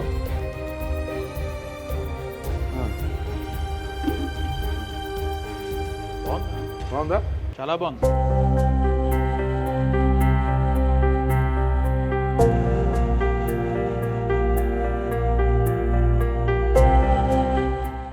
నేనైతే ప్రస్తుతానికి ఒక 80 to 90% సాటిస్ఫై అయ్యాను. లాస్ట్ టైం ఇంత దూరం రాలేకపోయాను నేను. మరుగుదొడ్డిలోకి వస్తేనే వామిటింగ్ వచ్చేసి, నాకు వాంతి వచ్చేసింది. అంటే అంత దుర్గంధ భరితం, అంత గలీజ్గా ఉన్నింది. ఉన్న ఫలంగా ఇంటర్వ్యూలో నుంచి ఒక ఛాలెంజ్ చేసి తీసుకొచ్చాను ఇక్కడికి. ఒక ఛాలెంజ్ చూద్దాం. అది చూసిన తర్వాత ఇదొకటి ఒక మచ్చుతోనక అనమాట. అంటే పనితీరు ఎలా ఉంది నిజంగా ఆయన చెప్పిన మేరకు హాస్టల్లో మంచిగా తీర్చిదిద్దారా లేదా అనడానికి కొంత చిన్న చిన్న ఉన్నాయి. ఇంకా స్టూడెంట్స్తో కూడా మాట్లాడతాం. స్టూడెంట్స్ చెప్పారు లాస్ట్ టైం మనకు వారి యొక్క ఆకలి బాధలను, ఒక క్షుద్బాధలను మనకు చెప్పారు. ఏడుపు వచ్చింది నాకైతే. ఈయన చంటి పిల్లలు పాపము ఇక్కడ ఉన్నారేమో, వాళ్ళు వెళ్దాం లోపలికి. ఏం పేరు నాన్న నీ పేరు? ముచ్చల్ సాయికరం తేజ. ఏ ఊరు నాన్న? భద్రాచలం సార్. భద్రాచలం నుంచి ఇక్కడికి వచ్చాను నాన్న. ఓకే, బాగుందా నాన్న చదువు ఇక్కడ? బాగుంది సార్. సరే, చదువు విషయం మనం పక్కన పెడితే తిండి ఎలా ఉంది నాన్న? బాగుంది సార్, బాగా ఉంది సార్ ఇక్కడ. ఎట్లా అంటే లాస్ట్ ఇయర్ వచ్చేసి చాలా బాగలేదని చెప్పారు పిల్లలు అంతా. ఇక్కడ ఇప్పుడు ఏమేమి పెడుతున్నారు నాన్న? ఈ రోజు అయితే గుడ్లు సార్, రేపు సాయంత్రం అయితే చికెన్ సార్. 3 రోజులు చికెన్ పెడతారు సార్. కడుపు నిండా పెడుతున్నారు నాన్న? తండ్రి కడుపు నిండా పెడుతున్నారు సార్. కడుపు నిండా పెడుతున్నారా? అవును సార్. నీకు ఎవరైనా చెప్పారు ఇలా మాట్లాడమని? ఎమ్మెల్యే గారు లేదా? ఎవరేం చెప్పలేదు సార్. నిజం చెప్పు. నిజం సార్. ఏం పేరు నాన్న? దీపక్ సార్. ఎక్కడి నుంచి వచ్చాను? శ్రీకృష్ణపట్నం సార్. లోపల సార్ దేవుని. Okay okay. ఎలా ఉంది ఫుడ్? ఇప్పుడు బాగానే సార్. ఇంత ముందు బాగుండేది కానీ ఇంత ముందుకి ఇప్పటికి తేడా ఏముంది? ఇప్పుడు బాగానే, ఇప్పుడు బాగా వండుతున్నారు సార్. మీరు చెప్పిన ఇంత ముందు ఎందుకు బాగాలేదు తెలుసు సార్ నాకు. ఇప్పుడు బాగానే ఉంటుంది సార్. నీ పేరేం పేరు నాన్న? సాయి. సాయి సార్. ఏ ఊరు నాన్న? కలవచల్ల. ఓకే. ఫుడ్ ఎలా ఉంది ఇక్కడ? బాగా శుభ్రంగా ఉందా? శుభ్రంగా ఉంది. లాస్ట్ టైం వచ్చినప్పుడు చాలా గలీజ్గా ఉండేది. ఇప్పుడు ఎలా ఉంది? ఇప్పుడు ఇంకా బాగుంది. ఇంకా బాగుందా? టాయిలెట్లు ఎలా ఉన్నాయమ్మా? ఇంత ముందు బాగుంది సార్. డోర్లు కట్టి కొత్తగా వేయించారు. ఇప్పుడు ఏం చేసారు? బాగుంది. హ్యాపీయా? రైట్.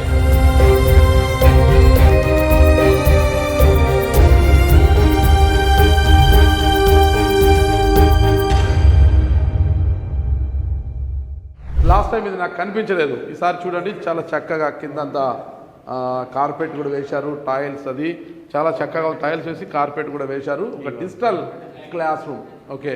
అంటే లాస్ట్ టైం ఎలక్షన్స్కి ముందు, ఎలక్షన్ తర్వాత 23-24 సంవత్సరంలో పరిస్థితికి 24-25 సంవత్సరంలో పరిస్థితికి చాలా తేడా కనిపి. ఇప్పుడు అంటే ఈ ప్రభుత్వం కూటమి ప్రభుత్వం వచ్చిన తర్వాత కొంత మార్పు అయితే కనిపిస్తుంది. అయితే ఇంకా చిన్నగా అంటే ఒక 10 to 20% దాకా ఇంకా కొంత ప్రక్షాళన జరగాలి ఉందనేది నాకు స్పష్టంగా కనిపిస్తుంది. దా విషయంలో కూడా మరింత చర్యలు తీసుకుంటారు ఎమ్మెల్యే ఆదిరెడ్డి వాసు గారు తీసుకొని హాస్టల్ని అంతా కూడా ఒక దేవాలయం లాగా తీర్చిదిద్దారనుకుంటాము. ఓవరాల్గా ఎన్ని విమర్శలు వచ్చినా ఏమి చేసినా ఒక చిన్న మచ్చుతునకలాగా ఇది మనకు ఒక ఛాలెంజింగ్ లాగా తీసుకొచ్చాము. గతంలో ఉన్న బీసీ హాస్టల్కి దీనికి ఉన్న తేడాను చూస్తే తెలుస్తుంది. పనితీరులో మార్పు వచ్చిందనేసి. అయితే మరింత మార్పు తెచ్చుకొని ఒక్క బీసీ హాస్టల్నే కాదు, రాజమహేంద్రవరాన్ని ఒక సుందర నగరంగా తీర్చిదిద్దుతారని ఎమ్మెల్యే గారు తీర్చిదిద్దరు మనం కోరుకుంటున్నాము. అదే ఆశిద్దాం. అయితే మళ్ళీ ఒక 6 నెలల తర్వాత మళ్ళీ నేను రాజమండ్రిని విజిట్ చేస్తాను. అప్పుడు ఎమ్మెల్యే గారి పనితీరు ఎలా ఉంది, ఏం కథ అనేది కూడా మీకు తెలియజేస్తాను. ఓకేనా? చాలా చక్కగా ఉంది. అంటే పిల్లల బాధ లాస్ట్ టైం మీరు చూశారు. అంటే మీరు ఒక పవర్ కోసము ఇలా మాట్లాడుతున్నారేమో, అంటే మీరు అధికారంలోకి రావాలి, ఎమ్మెల్యేగా గెలవాలి కాబట్టి అప్పుడు లేనిపోని బాధ మీరు నటించారేమో అనుకున్నాను. నాకు ఆ వీడియో కూడా చాలా వైరల్ అయింది. ఇప్పుడు మీతో వచ్చిన తర్వాత చూస్తుంది మీ పనితీరు కాస్త దీనికి అద్దం పడుతోంది. అంటే ఒక్క బీసీ హాస్టలే కాదన్న, చాలా సుందరీకరించారు దీన్ని. ఒక రాజమహేంద్రవరం అనే నగరాన్ని కూడా ఇదే విధంగా తీర్చిదిద్ది ఒక మలినం లేని నగరంగా తీర్చిదిద్దుతారని కోరుకుంటానన్నా. సాధిస్తారా ఖచ్చితంగా? తప్పకుండా నేను మళ్ళీ 6 నెలలకు వస్తానన్నా. Please welcome any time. Okay okay, వచ్చినప్పుడు చెప్పకుండా రండి, ఇలాగ వచ్చినట్లు ఇక్కడ ఏదైతే చెప్పకుండా వచ్చాం అలాగే సడన్ గా వెళ్దాం. ఓకే అన్న, అప్పుడే తెలుస్తాయి మీకు. ఓకే అన్న, విష్ గుడ్ లక్ అన్న. థ్యాంక్ యూ అన్న, నమస్తే. Okay right.